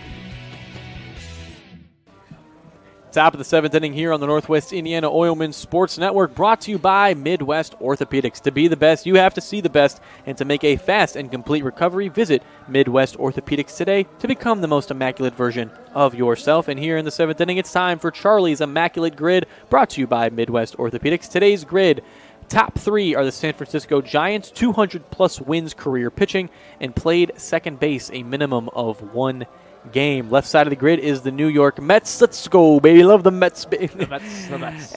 The Los Angeles Angels are the Anaheim Angels, and the Oakland Athletics, and I can guarantee you it's going to be the Philadelphia Athletics as well if you clicked on that and looked further back. Another very old organization going all the way back to 1901. And the anytime you get a team that's pre-Great War, it's old. So, Charlie, what do you got for us today, my friend? You're producing today, so you actually get to type in your own answers, so you don't get to yell at me for clicking the wrong box. Yes, for better or for worse. Hey, Griffin, you notice how he didn't deny that? It seems like you've done that a decent amount of I times. have ruined grids before because I do not pay attention to where Charlie is saying. I'll say it here right now. Charlie tells me. I went. Remember the other day? Oh, yeah. Yeah, I went back and listened to it. I straight up did not listen to you. That's my bad, folks. All right, well, let's start off with Giants and Mets. Alejandro De Aza, White Sox legend, spent like maybe 5 minutes with each team, but I love this guy, so I know his background a little bit. And San Francisco and the A's, we've got a few good options from here in the region. I think I'm going to go with Jeff Samardzija, though. 2% for him and That's 0.1. an incredible goatee. And by incredible, I mean not. It's One a ball, one goatee. strike. One ball, one strike to Lestina. This one's outside for ball 2. You guys know Jeff Samardzija, the baseball player, but I know Jeff Samardzija, the football player. That's back right. At Notre Dame. He was a great tight end at Notre Dame, Yeah. and a guy with exactly 200 wins for 200 wins, and the A's, John Lester. Wow. I feel like you use John Lester a lot. Well, he hasn't played for that many teams, so I don't know why I would have, but I That's know for fair. a fact he's won exactly 200 games. It was in a video I was watching the other day. Impressive. For 200 wins in either of these teams, there's a wonderful option you can do, but even though he won a Cy Young there, I feel like he's less known for it. I'm going to go Bartolo Colon. Oh, my God. With the Anaheim Angels at the time, 13%. Not terrible. Probably would have been higher for the Mets. Okay. This San Francisco and the A's is going to bother me, but played one game of second base for the Mets. Give me White Sox legend Danny Mendick. He was there for all last season. Oh, sorry. Strike 3 there from Waterman to Lestina. His 5th strikeout of the day in only 3 innings of pitching, Charlie. Waterman has just as many strikeouts as Haggerty, who pitched 4. Yeah, that's not too shabby. That brings up Owen Bendis now. Please continue, Chuck, if you're still thinking. Take your time. I'm going to need a minute, but Okay. you go ahead. This one gets popped up and sent to the left side of the outfield. It will stay in play, and Groberski will make the out. 2 gone now for the Oilmen. And Griffin, it's one thing when you have good offense played against you. It's another when good defense follows it. Yeah, there's nothing more frustrating than continuing to make contact with the ball and getting out. Owen Bennett's right there. Not great contact, but still contact nonetheless. It looked to work here with 2 outs. Yeah, at least you want to put the ball in play. You never just want to give the opposing team an easy victory. At least you got to make them work for it. There's 9 guys on the field defensively for a reason. It's not just you and the pitcher. Go ahead. Going for a second base. Gio Urshela, one of my guys, 0.5% there. One of your guys. I like how he says that. I'm a random defender of Gio Urshela for no reason. I want to point out, by the way, I said earlier that Chuck would be a gold medalist at naming random guys who played a position, and he's like, "Oh, I'm not that good," and then pulls out players no one here has heard of. Gio Urshela's on the. Is he still on the Tigers, or did they trade him? He's still on the Tigers, I'm pretty sure. Oh, well, yeah, they probably should have traded him. And you two are the only ones who know that. The Tigers don't even know that. Jason Benetti is the play-by-play guy. He doesn't even know that. He may be in the minor leagues, though. I know the Tigers are a lot better than I remember looking. I know. They should have made a push at the deadline or sold, and they did neither. So yeah, they should have sold Javi Baez to like Strachan Van Til. Hey man, go bag groceries because they're that's not interested. That's what you. 1 ball, 2 strike. I like the idea that Strachan Van Til doesn't want Javier Baez. This one gets bowled and tossed over, and it's going to be an E4. It looked like he was going to avoid it there for a second, but Ryan Henschel does get the error. Very unfortunate. It looked like it was going to be a 3-up, 3-down inning, and the Vikings get a little bit of life here in the top of the 7th. Griffin. Yeah, just gaining some life right here. Down 5 right now.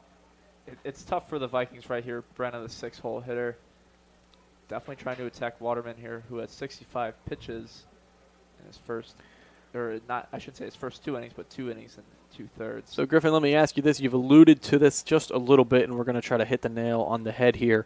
The Oilmen have the chance to walk off this game come the bottom of the 7th. They need a little bit more runs to do it, 5 to be exact.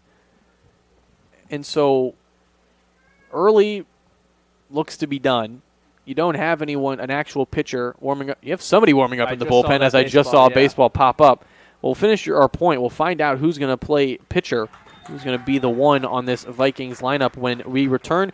Charlie's got 4 more guesses and 4 more spots. We'll find out what he does when we come back on the Northwest Indiana Oilmen Sports Network. You like to work with your hands, creating something from nothing? Then think about Laborers Local 41. You'll get 432 hours of apprenticeship training, all while earning a wage with benefits and incurring no student debt. You'll travel to different job sites, learn tons of skills, and in a lot of cases, be the first one on and the last one off a job site. It all starts at laborers41.com. That's right, Candace. We're getting multiple reports of this mysterious but powerful phenomena. People are experiencing a sound, after which they drop everything, and I mean everything, and run to their nearest White Castle. Now, we are urging folks to stay calm. There's no evidence that this... Richard, we're live. When the crave calls, go to White Castle for the $5 bacon bundle with 2 bacon sliders and a small fry. White Castle. Follow your crave. Back here on the Northwest Indiana Oilmen Sports Network for an A's and played second base minimum of 1 game. Chuck? Switch hitting former White Sox Ray Durham. Ray Durham at 2%. This is a good grid so far. Bartolo Colon at 13% is your highest guess. I don't think we're going to get... No, we're not going to beat the record. Yeah, we're not going to beat the record. It, but we're at 19, by the way. That's our not record. Too bad. Wow. Yeah. We're barely over it, too, I want to point out. We might cap out. We'll be under 25, I'll say that. Yeah, I'm trying to think of a Met with 200 career wins who's not going to be strange. Yeah, I don't know. No, does Snydergaard have 200 wins? Syndergaard? Yeah. Snydergaard. I don't. Thor. He only won 59 games. The end of his career was pretty. You know, I'd bring up guys like Matt Harvey. You would think for the amount of attention that he got, he'd have a lot more wins than 59. Well, DeGrom. They had great peaks. The problem is they just fell fair. off very abruptly. Longevity versus dominance, it's a age-old question. I remember that 5-man rotation they had of it was DeGrom, Steven Matz, Bartolo Colon, Syndergaard, and Matt Harvey. And that was a force to be reckoned with for a while. One that's maybe a little surprising he didn't reach 200 wins in his career, Johan Santana. Nor did R.A. Dickey. And both pitched for the Mets. Yeah, you know, R.A. Dickey's not a bad one. He didn't get to 200 wins, though. He's close, though. I remember him. I remember looking him up one time. 120. He finished his career 120 and 118, but he did win a Cy Young. Also, ladies and gentlemen, give it up for the Windy City Elvis, Michael St. Angel. 200 wins is just so many wins. Big round of applause here at Oil City for Michael St. Angel, our Elvis impersonator tonight. He's going to be singing the 7th inning stretch, I believe. Or didn't he just do it? I thought he just sang it. Yeah. Oh, he sung it in that Elvis voice, so I assumed it was one of the songs that I just don't listen to. It's Isaiah White now for the Oilmen.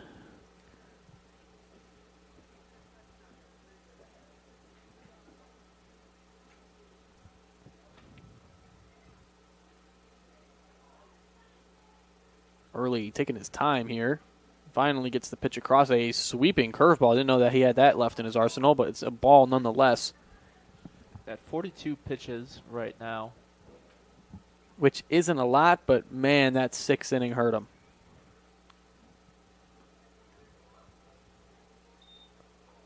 San Francisco Giants and a Los Angeles Angel.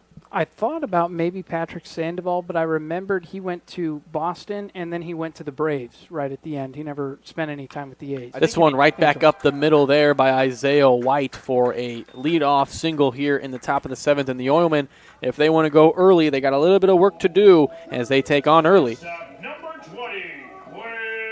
Yeah, just really nice job poking that one through out to the outfield. Solid contact. Again, you don't have to hit everything 100 miles an hour off the bat as long as you're able to find some real estate for it. It's not about how hard you hit it. It's about where you hit it and when you hit it. And it's a good piece of hitting there by Isaiah White. That brings up Quinn Flanagan. Singled his last time up and scored on an E1 and a We're going to go pass ball there.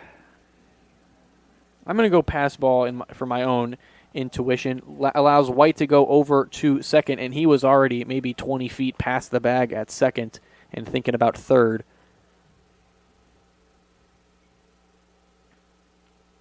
No, Charlie, I know you said Patrick Sandoval, but do you mean Pablo Sandoval? I meant Pablo. Okay. Patrick's only been in, he's only been in Angel. Yeah. Each one is mutually one. And Isaiah White goes over to third. White Silver over there. If he's on the base path, you better be quicker than that. Any ball touches the dirt, and Isaiah White's running home. Also a significant baseball moment potentially unfolding as we are through 8 innings of no-hit baseball from Blake Snell. Oh, wow. In Cincinnati. I didn't want to bring it up at 7, but we're at 8. So maybe put it on your TV if you have the channel. Throw it on your laptop. Keep the Northern League on your TV. Yeah, actually, do us a favor. Pull up the Northern League, pull up the Oilmen on another laptop, and then go find another device to watch that game. Pull us up on 2 laptops. Grab all of your home devices and just throw the game on. Get twice. As many times as possible. If you got a smart fridge at home, number 1, buy milk. Pull it up on a smart fridge? Buy milk, and then put on the Oilmen. Do you have a smart fridge? No. Me either. I do have a smart fridge. It's called I open the refrigerator up, and I see what's in there. This one gets outside, and it's going to be ball 4 to Quinn Flanagan. Third time in a row he's reached base. Every time he's been on base, he's scored after striking out in the first inning, so a good turnaround from him, Chuck. If you wanted a smart fridge, you'd put a mirror in the back. There you go. You like that one? That one work? Good. Yeah, there That's we go. Good. You know, I don't feel like waiting around for too long. I'm just going to go with Max Scherzer. Well, yeah. Max Scherzer. We're not going to break the record, so you might as well just fill in some gaps. Yeah, 8% is not bad. A lot less. Not as much as I would have thought. I'm curious Probably who's going to be the most popular one then. They're probably one of the older guys from Can the you really even, good teams out of curiosity, in the 80s. out of curiosity, No, Tom Seaver for sure. Is it that you're struggling with getting a low score, or are you just struggling with you can't find a single Angel and Giant period? I can't think of one off the top of my. I don't even know where I'd begin to. Does Elvis know? Does Elvis know anyone who played for the Angels and the Giants? I need those names on the screen. Okay. I mean, it's reasonable. Talk, Ryan Sandberg and Oh yeah, guys like that. We got to go back to the 80s. Sandberg is always exciting. This one put in play there by Groberski. Popped over to short. Long throw, and he's going to get out. He looked close, but the umpire gives it to the Vikings. Groberski out of the box was running as hard as he can, so he'll go to the dugout after being thrown out at first, but it is with an RBI. Charlie, and I keep thinking, was Pablo Sandoval an Angel at one point? No, that's what I was saying. He was not. Yeah. It feels like he should have been, but he went to the Braves when they were bad instead. Because I know after the Red Sox, he had a tenure back in San Francisco, and he kind of revived his career just a little bit. And then I think he got waived, actually, a little bit later in that year. Big swing and a miss there from Levine.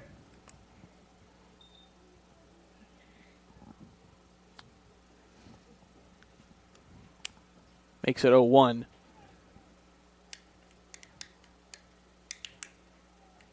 Never in 1,000 years did I think Elvis would be helping us with immaculate grid. This one gets poked out to left. It's going to be tracked on and missed by Chris Webb.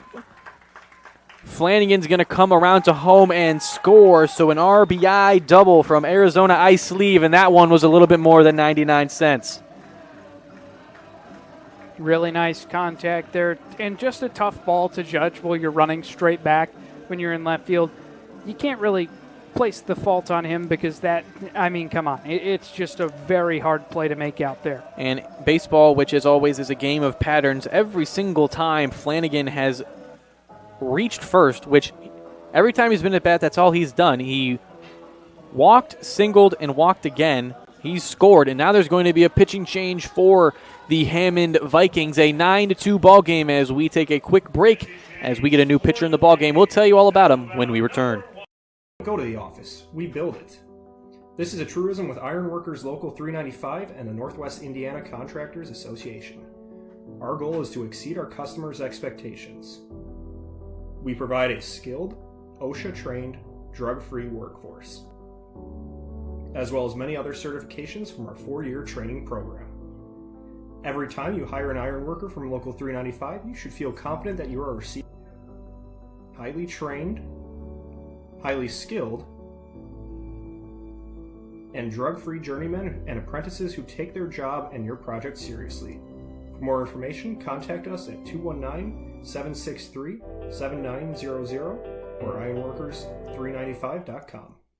BP's natural gas teams use Smart App technology to share data from any well instantly, so they can analyze trends and stop potential problems in their tracks, because safety is never being satisfied and always working to be better.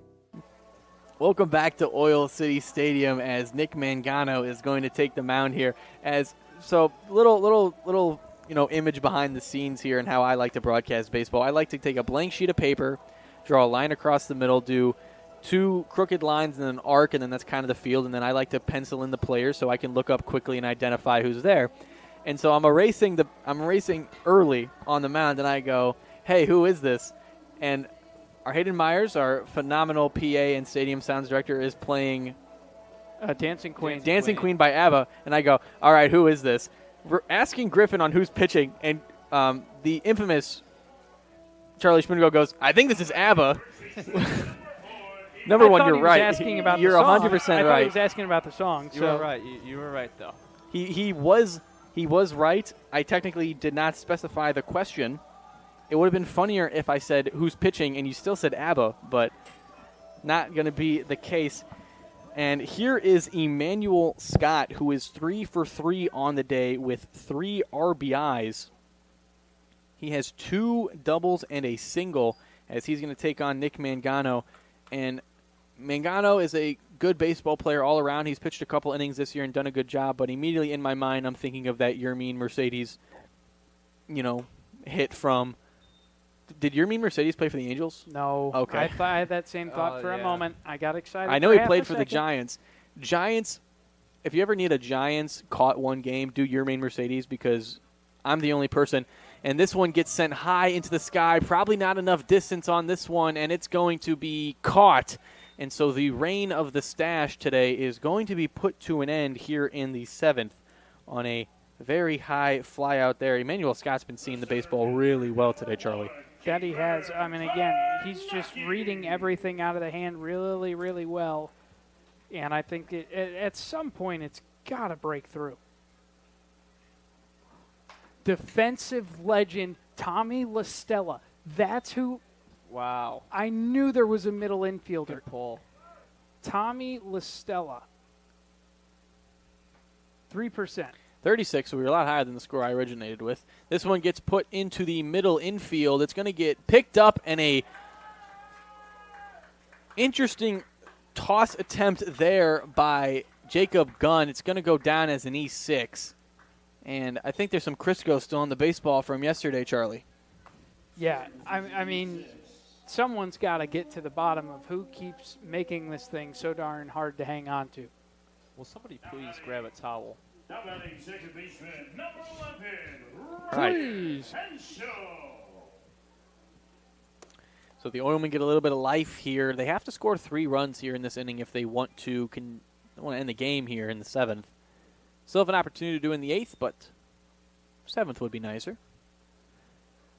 Can you go to the most popular answers? I want to see who we got here today. Yes. That one called a strike, makes it a 1-1 count. Oh, Tim Lincecum. Tom Seaver for Mets. Who did? Oh, Blake Snell. I told you Blake Snell was on. So Blake the Snell, watch. he's not on the watch anymore. He's officially done it. Blake Snell with a no-hitter.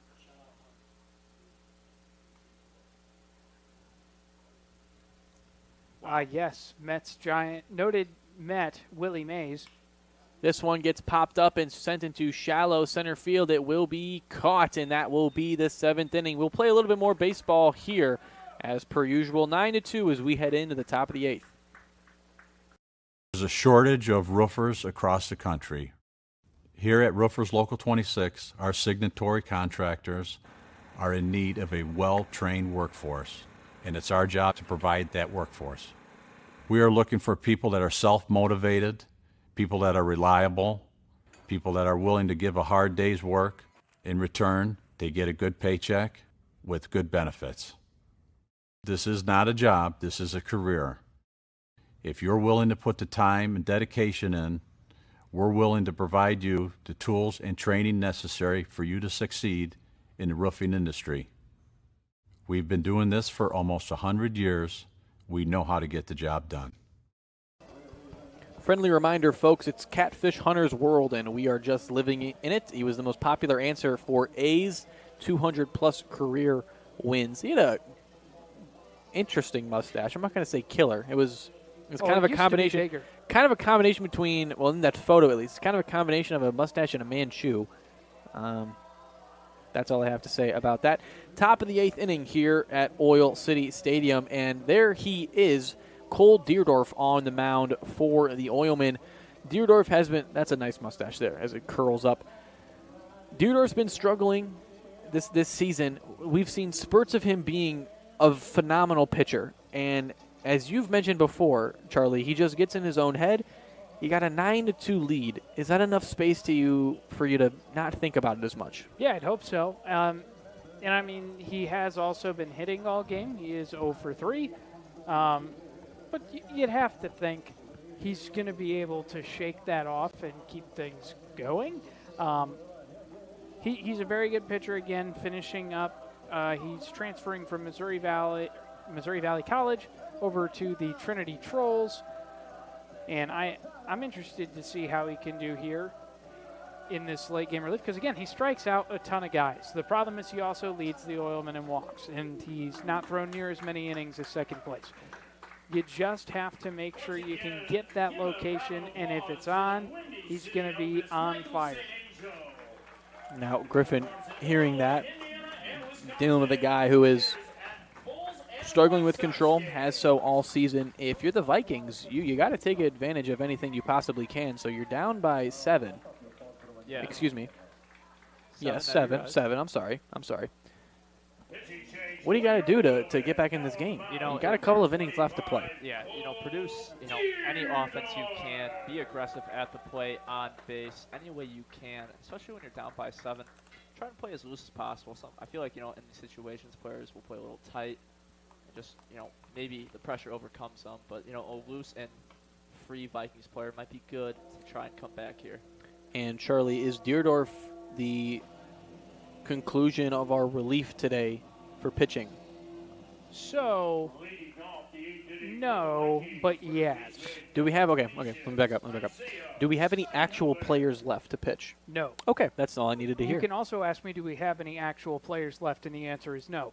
Do we have any actual players? No. The DH has been killed. He is out there on the mound now. Tyler's uncle is the only player that is left on the bench, and he does have a uniform, but I don't think he plans on using it. I think he took it off on purpose today. I don't think he wants to use it here. Got a good lead. Deerdorf just needs to drive this bus home for the next 2 innings. Potentially one, the Oilmen can score some more runs in the 8th and give him a little bit of relief. First pitch from Deerdorf is a ball to Steinhilber. That one gets away.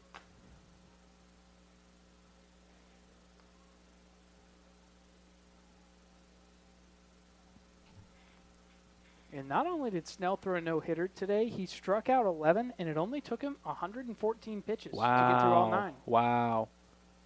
He had that game. So what broke up the perfect game then? He walked 3. Oh, okay. That will do it. If it was walking 1, it'd be like, oh, this one over to the man in the middle. And Quinn Flanagan. Snell had that one game. I don't know if it was his last time out or the one prior, but he had 6 innings pitched, and I think 15 strikeouts to go along with that. Since he's come off the IL, he's been significantly better.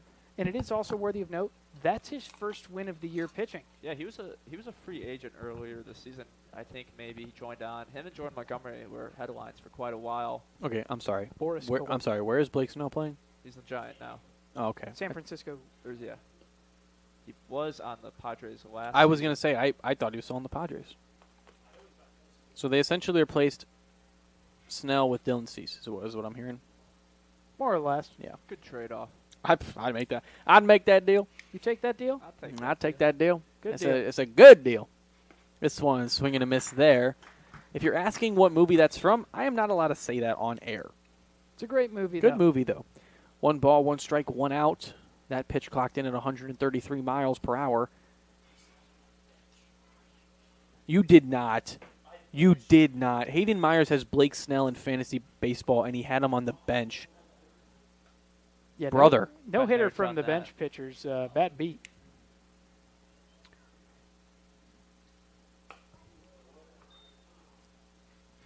I always hit it with my players who hit home runs. I haven't seen it on the bench. Like, for example, Willie Bray, who hit a home run today, and on my fantasy team, he gave me 6 points. I can't imagine how many points Snell got that you didn't get. I don't blame you if you didn't want to look. 3-1 from Deerdorf. Swing and a miss there from Webb. 3 balls, 2 strikes now. Deerdorf. It'll be a big chapter to finish on closing the book of this game. Here for Cole. The full count. Low there to Levine, and that's going to be a 1-out walk from Webb. His second time reaching base today. The last time he did was his double back in the second inning. He did score on that play.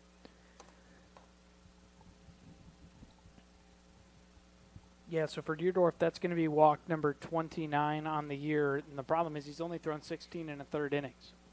So those walks have a tendency to come in bunches. Just got to try to rebound here and get through it smoothly. Fouled off there. 0-1.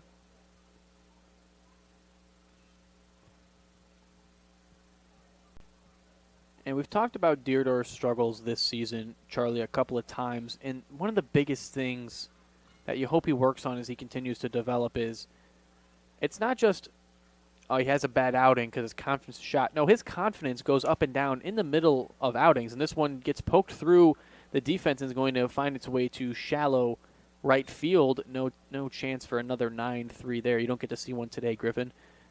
But you'll see Deerdorf look amazing in an outing, and then the next at bat lose it all over again.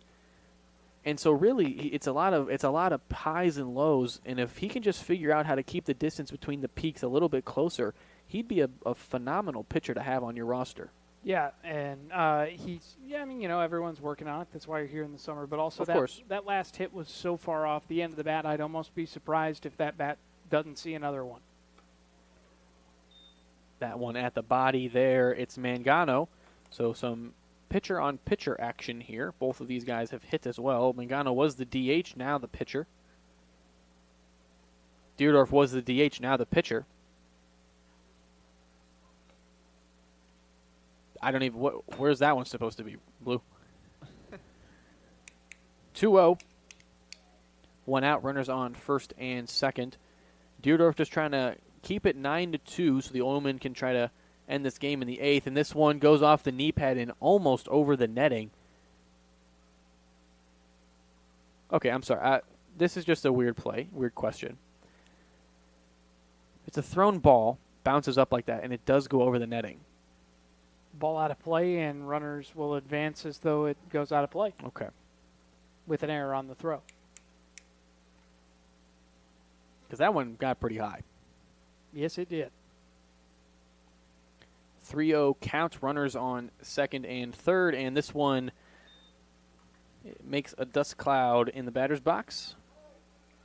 So Webb at third, Armonis at second, and Mangano now at first on the walk.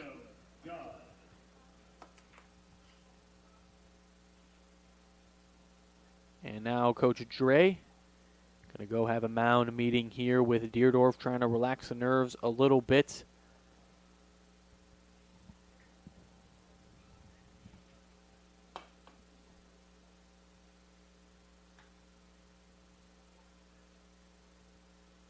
Griffin, you been watching the Olympics at all? I try to watch the Olympics every so often.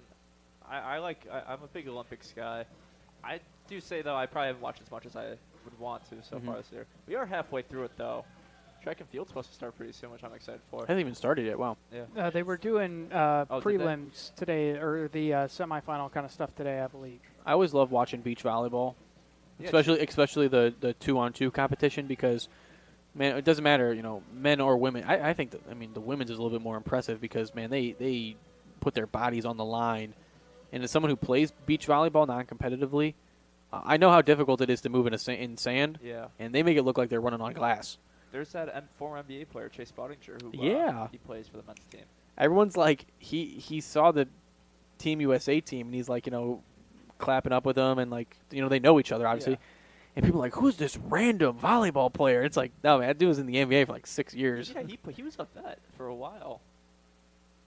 But he was also like one of the best volleyball players in college as well. He was, which is odd because the men's basketball and men's volleyball season they run parallel. He probably intramural wise. Club sport. I know IU has a club baseball team outside of the regular baseball team that they'll travel all around like other Big Ten schools. I know they're at Butler, I think maybe over the summer. Yeah, the last time, when we were at Dowling Park, I remember I busted out that, top schools with non-NCAA champions, and Deerdorf is going to give up a run there. Webb will walk into home, Armonis to third, Mangano to second, and Gunn over to first to take Mangano's place. 3 walks this inning from Deerdorf. He started off well with a ground out from Steinhilber, but is slowly losing the traction on the wheels here. A 9-3 ball game, still a long way to go for the Vikings. But Griffin, I mentioned earlier that Deerdorf has been struggling, and this would be the time for the Vikings to execute. And right now, if I'm the Vikings, I'm going up there, and I'm duct taping my bat to the shoulder. Yep, it should be staying on the sleeve. Unless you get strike one. It has to be. And this one at the backstop goes off the brick and into the glove of Levine. Makes it 2-0.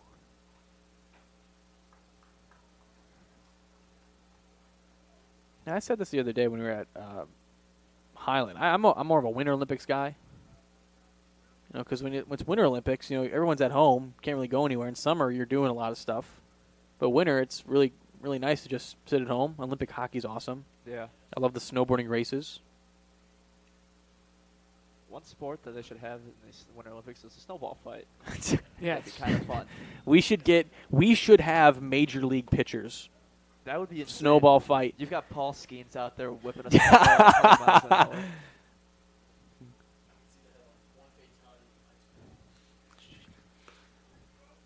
I already see it. Paul Skeen ices players in the MLB and in the Olympics.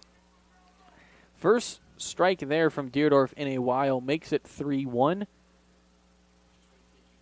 Trying to get over the hump here. Could you curve a snowball? Is that even possible?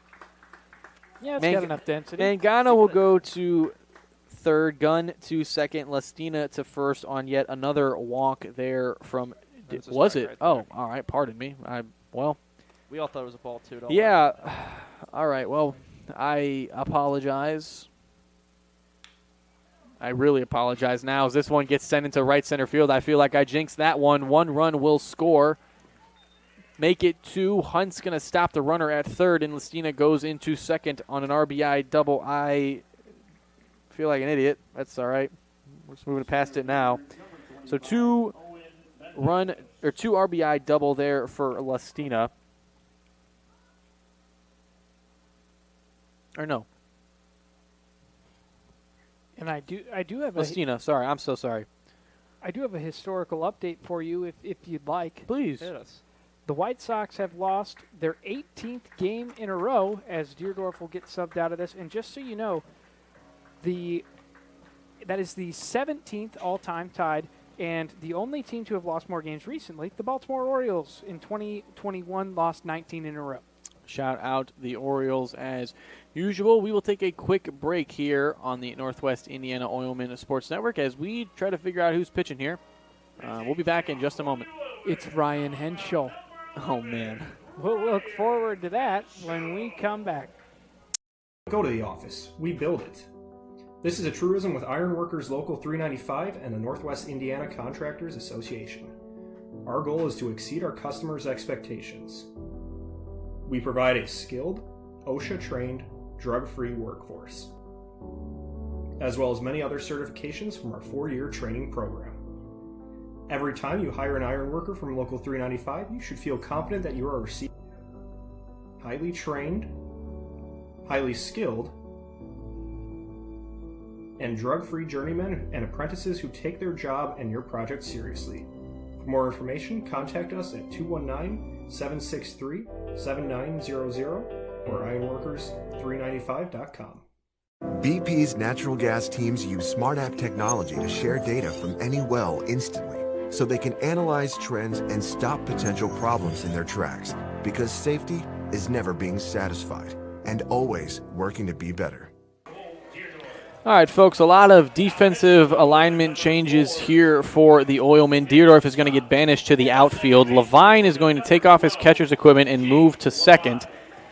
Ryan Henschel is going to pitch. Emmanuel Scott is going to catch. Zamarian Hatcher is going to play first base, and then that's it. Cole Deerdorf is playing right field. If this was a Rubik's Cube, there would be about all 6 different colors on one side. Because John's got it all figured out. I'm actually really impressed I got that without actually knowing what happened. So here we go. Well, now I got to change my entire sheet here. What a nuisance that's got to be. What a nuisance. And this isn't a great eraser. And also I'm erasing on brick, so it doesn't really get everything. Yeah, so the Oilmen do still have 9 fielders, but this is all they have. Any further substitutions they want to make are just going to have to be reshuffling the group that they already have on the field. I guess unless if they put in, they do have Zunkel, but he doesn't have his jersey on. I don't think he wants to play. How many pitches did he eat up yesterday? A lot. Yeah, I doubt he'd want to go again. And he threw the day before. Oh, even worse. Yes.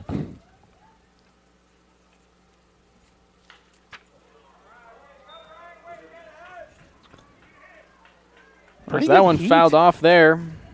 Yeah, Henschel. Well, I mean, you got to think he plays the outfield. He's got to have a cannon at some points. Now, granted, he gets a little bit of a run up in the outfield. There we go. 0-2 now. Still 1 out. Runners on second and third for the Vikings after the Lastina double. 2 RBIs as well. Makes it a 9-5 game. This is a save situation. It is now, yes. We do still have another inning to play, though. And who knows what will happen. 1-2 now. This one into the dirt. I know we complained about the verticality of the strike zone, but at this point, if I'm the umpire, I'll maybe open it up a little, a couple of feet.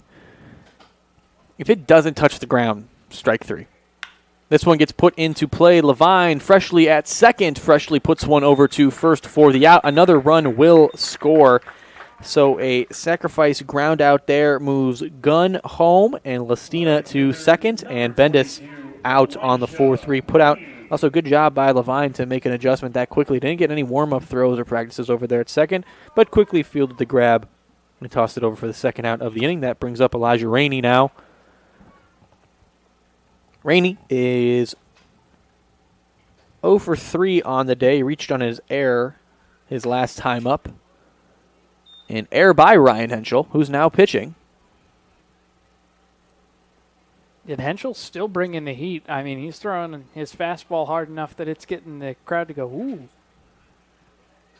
1 ball, no strikes from Ryan Superman Henschel. We actually have not seen Ryan Henschel play the outfield, I feel like, in forever. Well, we haven't seen him pitch either. That would be an ever in that category. It's not what feels like. It's just it's never ever. happened. It's just ever. 2-0. This one at the letters and called the ball 3-0 now. Henschel's doing a good job. Just not getting the Vikings to bite. Vikings still very much in this game at this point. 9-6, and he'll take a 4-pitch walk there. So Elijah Rainey will go over to first on the base on balls. And that brings up Brenna. So now we have seen all 9 from the Vikings. We potentially run into an issue of going around the scorebook, which both I and John Lieber despise. Yeah, and as well as Hayden Myers, because we have the same scorebook type. You do just have one out to create, though, so you got to do anything you can here. And priority number one, and it's got to be priority number one for everyone here, you don't care if they hit it. Just throw some put strikes. Just put it in play. I mean, at this point, you actually don't want to float anything in there because you're potentially looking at a home run that ties the game. Foul ball there. Makes it 1-1. As pitcher Trey Pitcock over there in the on-deck circle, he has been begging for an at-bat for the last couple of weeks. May just get one here today. 1-1. This one gets put down the line and past Groberski.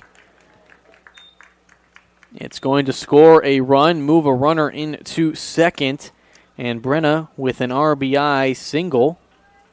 And we have now reached the top of the order of this inning. Steinhilber up again. He was the first out of the inning. How funny would it be if he was the third? Yeah, and Pitcock has batted before in those long games against the Miracle. Oh, wait, no, this is a substitution here. Yeah. I'm sorry, who is this? This is Trey Pitcock. Dang it!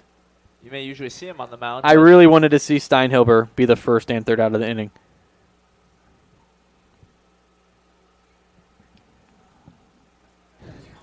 He called a shot. He Babe Ruthed it. He did not. He did. And just laughing about it, yeah. This is a hitter pitching to a pitcher. Yeah. This is so backwards. Yeah. The Rubik's Cube's a little bit discolored today. First pitch, a strike. It's a 9-7 ball game, so it looks like we'll be playing a whole 9 yards today. Swing and a miss there from Pitcock. 0-2, 2 outs, 2 runners on. Here's the pitch from Henschel. Hit him! He throws the bat near to the dugout. I want to know if that's his bat or he's borrowing it from someone, because if it would have broken, that would have been funny. Okay, so Pitcock, who comes in for Steinhilber, gets hit by pitch. This game is Freaky Friday. Yeah, this whole series is Freaky Friday. Game. I don't even know what's going to happen tomorrow. Bases are loaded here in the bottom of the 8th, and this one is hit hard and foul.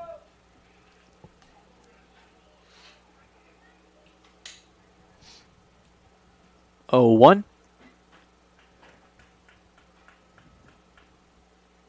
Swing and a miss. 0-2 to Chris Webb.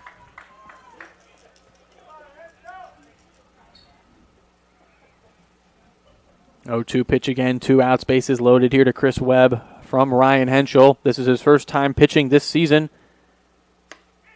That one outside. Some fan tried to make the call for the umpire. He is not entertained by it. 1-2.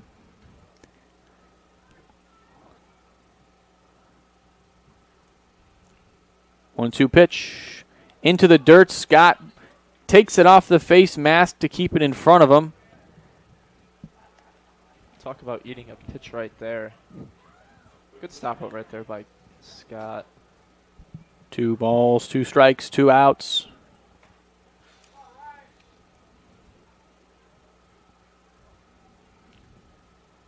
Bases loaded still.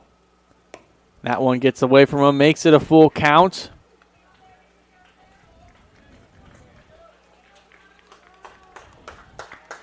The fans utter applause here for Ryan Henschel. It slowly builds. 3-2 counts, and that one gets away from him. And that will walk in another run, 9-8. I don't know what Chris Webb is acting like he did something for. It's a position player pitching. My guy just walked down to first. You got to enjoy the moment a little bit here. Yeah. You know, I mean, you have to remember these guys, they thought this game was over.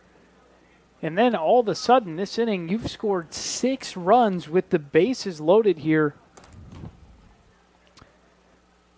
And time going to be granted, but I'm interested to see. I mean, you got to get this third out at some point. Now you got to remember that the Oilmen will have the opportunity to bat last if need be. Big swing and a miss there by Amonis.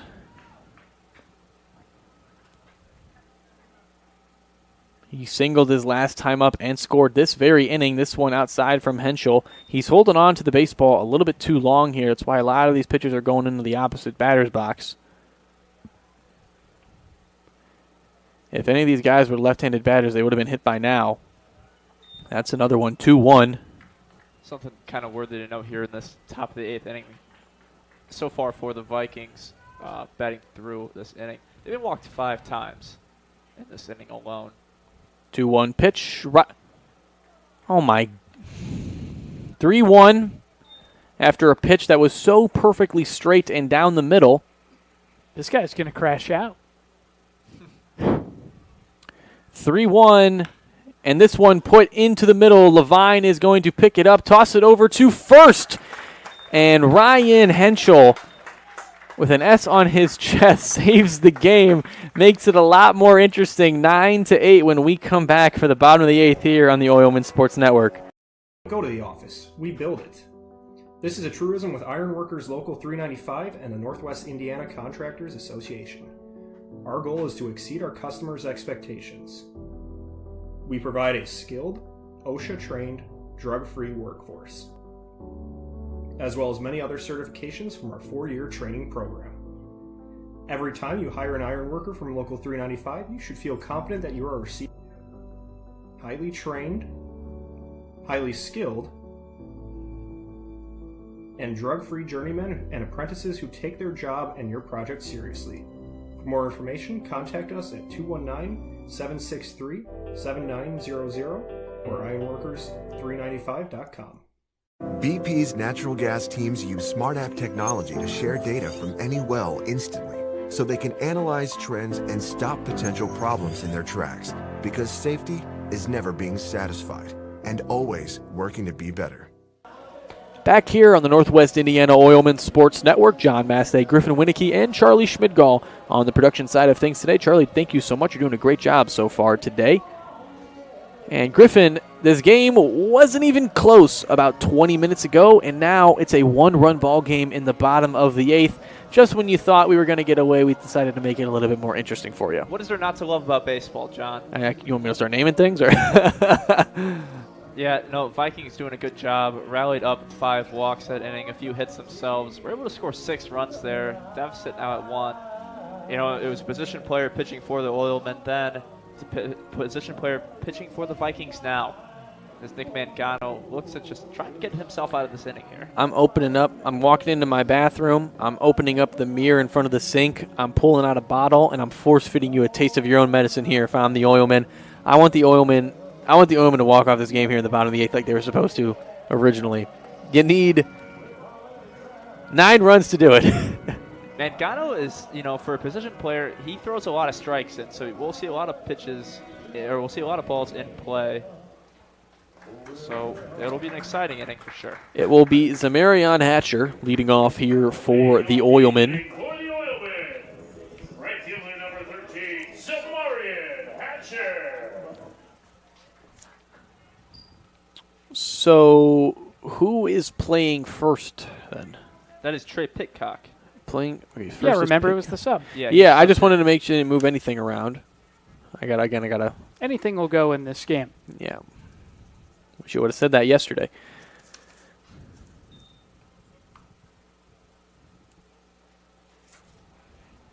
So first 2 pitches from Nick Mangano. I don't know why I erased them.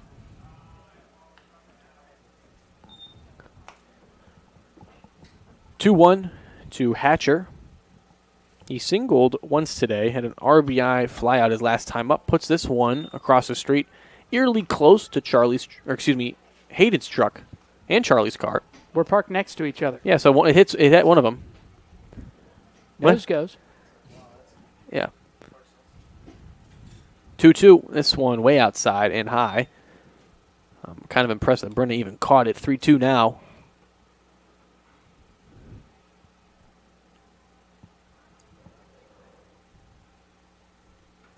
Three-two pitch to Hatcher. He puts this one in play over to short. It's fielded and tossed over to first. And Hatcher, who was on a nice evening stroll and was prepared to be thrown out at first, finds his way to second on the E6.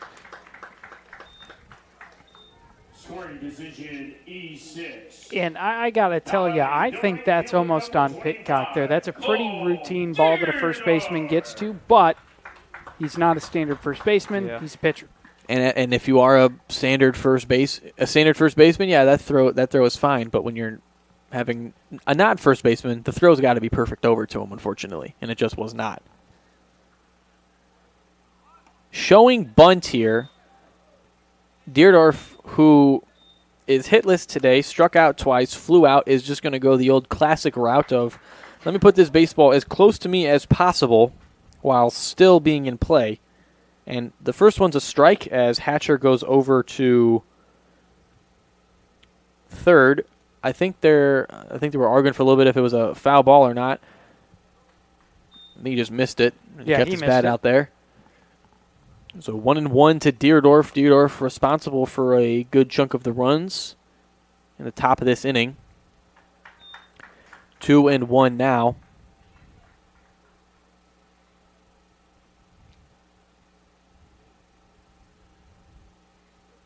Two-one from Mangano. Swing and a miss there from Deerdorf. He's swinging out of his shoes there. And, I mean, we saw he made solid contact his last time up. He's got some power, but when you're not used to hitting, you just got to focus on putting bat on ball first. 2-2 pitch to Deerdorf. Swing and a miss. His third strikeout of the night. And that will reset the order for the Oilmen, and that will bring up Isaiah White. Hey guys, do you vibe with the White-Silver nickname? Because he's so fast? I'll talk to him about it next game. But if he likes it, I'm using it. He's like Quicksilver. It's not a bad one either. It's derivative of Quicksilver. I'm just using White-Silver because that's his last name. Yeah. He's got striped pants on today. Hey, there we go. Big swing and a miss from him.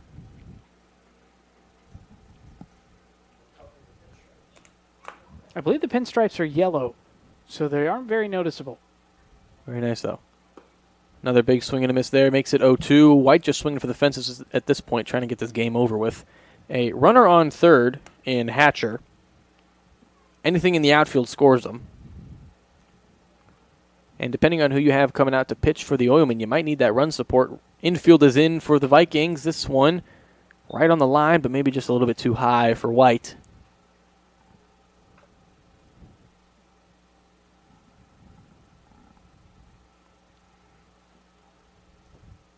One-two pitch. And I think people are saying, he check swing, foul tipped it into the glove of Brenna, and Isaiah White's going to be out on the strikeout, which is weird because it was a definite check swing. I don't even think I'm not sure about that one right there. Well, and he didn't even make the call until someone pointed at him. So it will go down. It will go down as a forward-facing K in the scorebook. So 2 outs with a runner on third. It's Quinn Flanagan, who has pretty much been the catalyst of all the scoring today for the Oilmen. He was the first run scored. He was the first runner on in the 6th inning, where the gluttony of runs, all 5 of those runs, he was the first out of there. And he scored back in the 7th as well. 1-0 to him. He lets one fly, and this one in and out of the glove of Pitcock. And for a non-first baseman, a heck of a play by the pitcher. And so no runs are scored here in the bottom of the 8th, and we will head to the top of the 9th to the Oilmen. We'll hope to close out a 1-run game in nail-biting fashion here on the Northwest Indiana Oilmen Sports Network. Safety isn't a list of boxes to check. It's taking the best technologies out there and adapting them to work for you. The ultrasound that can see inside patients can also detect early signs of corrosion at our refineries.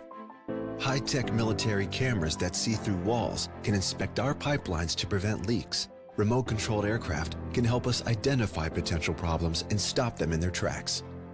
At BP, safety is never being satisfied and always working to be better. It's common for back patients to have a lot of questions, but at Midwest Orthopedic Specialty Hospital, we ask a lot of questions too. We want to know about their jobs, their hobbies, their lifestyle. Because spinal conditions are oftentimes complex and multifaceted, the best solutions take into account work and lifestyle. The spine is at the basis of everything that we do and who we are. For us, surgery is not the first priority. Finding the least invasive option to give you your life back is. Well, folks, when you look up at the sky tonight and you see a big S, it's going to be Ryan Superman Henschel answering the call. 9-8. This is definitely a safe situation now. We were curious if it was. We were debating it. This is without a doubt a safe situation. 9-8 here in the top of the ninth. All Henschel has to do is put the ball over the plate. If they swing and miss, that's fine. If they put it in play, just trust the guys behind you. And all you need to do is get 3 outs. My name is John Mastay, joined alongside Charlie Schmidgo and Griffin Winicky. As always, in the brick house is Hunter Lorenzik and Hayden Myers. And let's get ready for ninth inning baseball here. Griffin, do you think you can do it? You know, I think I can. Vikings have the 1-2-3 coming up here. Yeah, the most difficult part of the lineup for a position player pitcher.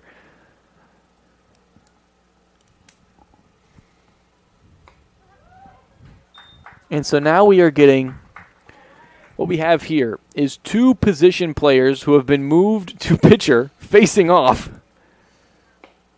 And strike 2 there for Brian Henschel. I'm going to lose my mind if he gets a strikeout. I promise you right here.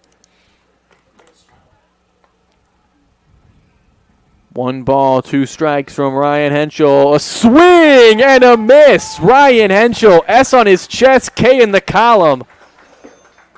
First strikeout, I don't know, probably of his life. 1 out. And I mean, it is worthy of note for these guys. You know, when they were in high school, a lot of them were probably the best players on their team then and have pitched. But at minimum, it's been a minute for Ryan Henschel on the mound. So got to celebrate getting 1 out there. First pitch to Jacob Gunn. I totally forgot that Thomas Haggerty was in this game at one point, Charlie. That feels like ages and ages ago. I also forgot Josh Viz was in this game as well, Griffin. Yeah, we had a phenomenal pitching match for the first 5 frames of baseball. This one gets popped up and sent foul, 2-1.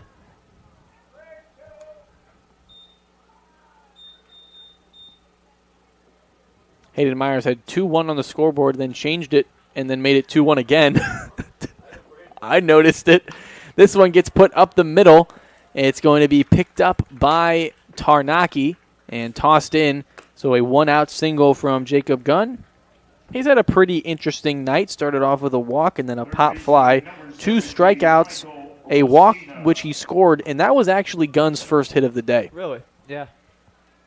So he will walk out of here with a consolation prize, but he does represent the tying run.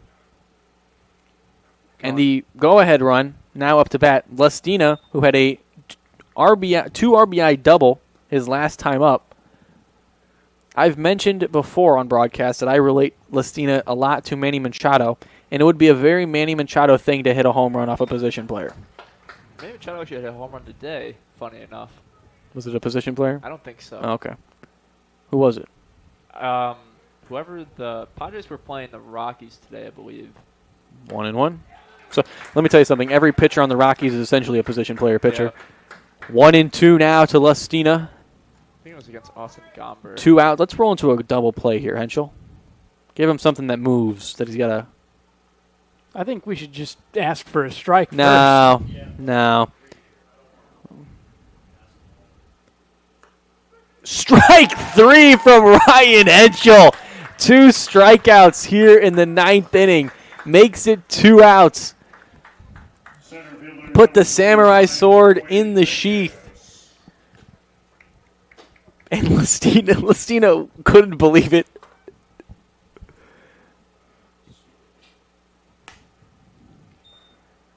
That pitch, a ball to Owen Bendis. 2 singles on the day, has since popped up and grounded out since then. 1-0 pitch is high.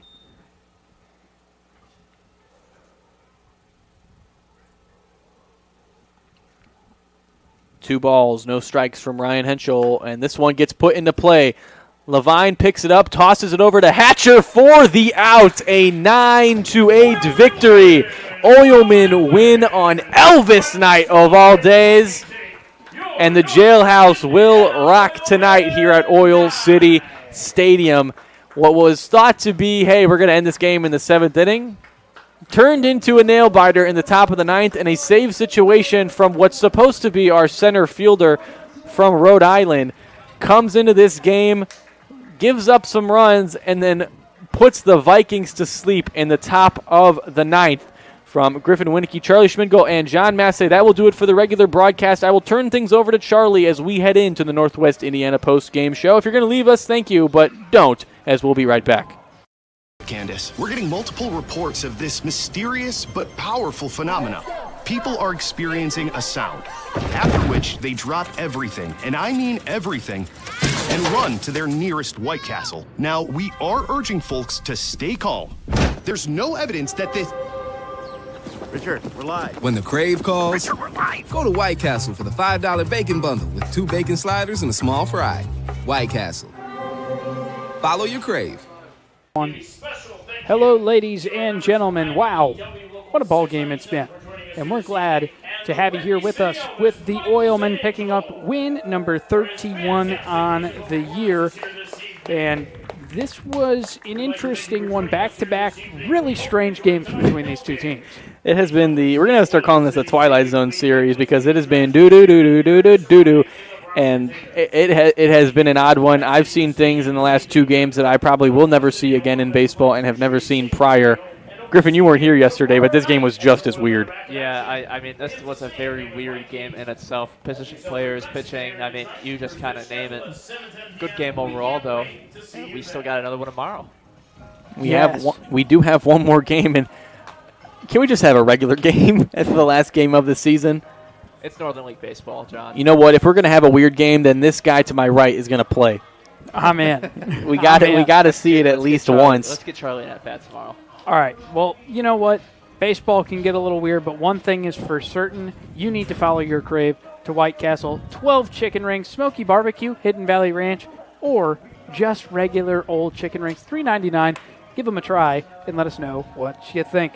So we're going to go with the White Castle player of the game for today. Who else could it be? But starting first baseman, then turned into catcher, Emmanuel Scott. 3 for 4, 3 RBI. And check this out, 2 doubles. He had a couple of big hit balls. He also had one that got caught right at the track. This was a great game for him. Emmanuel Scott, he caught by the track. He almost put a ball over the brick monster, and he almost put a ball to the right of the brick monster. This was a sensational game from Emmanuel Scott. He is playing the best baseball we have seen all season from him, and that's a really good sign as we enter the postseason, Charlie. That it is. So it's going to be coming up just short for the Vikings after picking up a win yesterday. Oilmen come out on top today, 9-8. 10 hits for the Oilmen, 9 for the Vikings, 4 errors for the Vikings, 2 for the Oilmen. Regular season finale will be right back here at 7:10 p.m. tomorrow. Don't miss it for the world.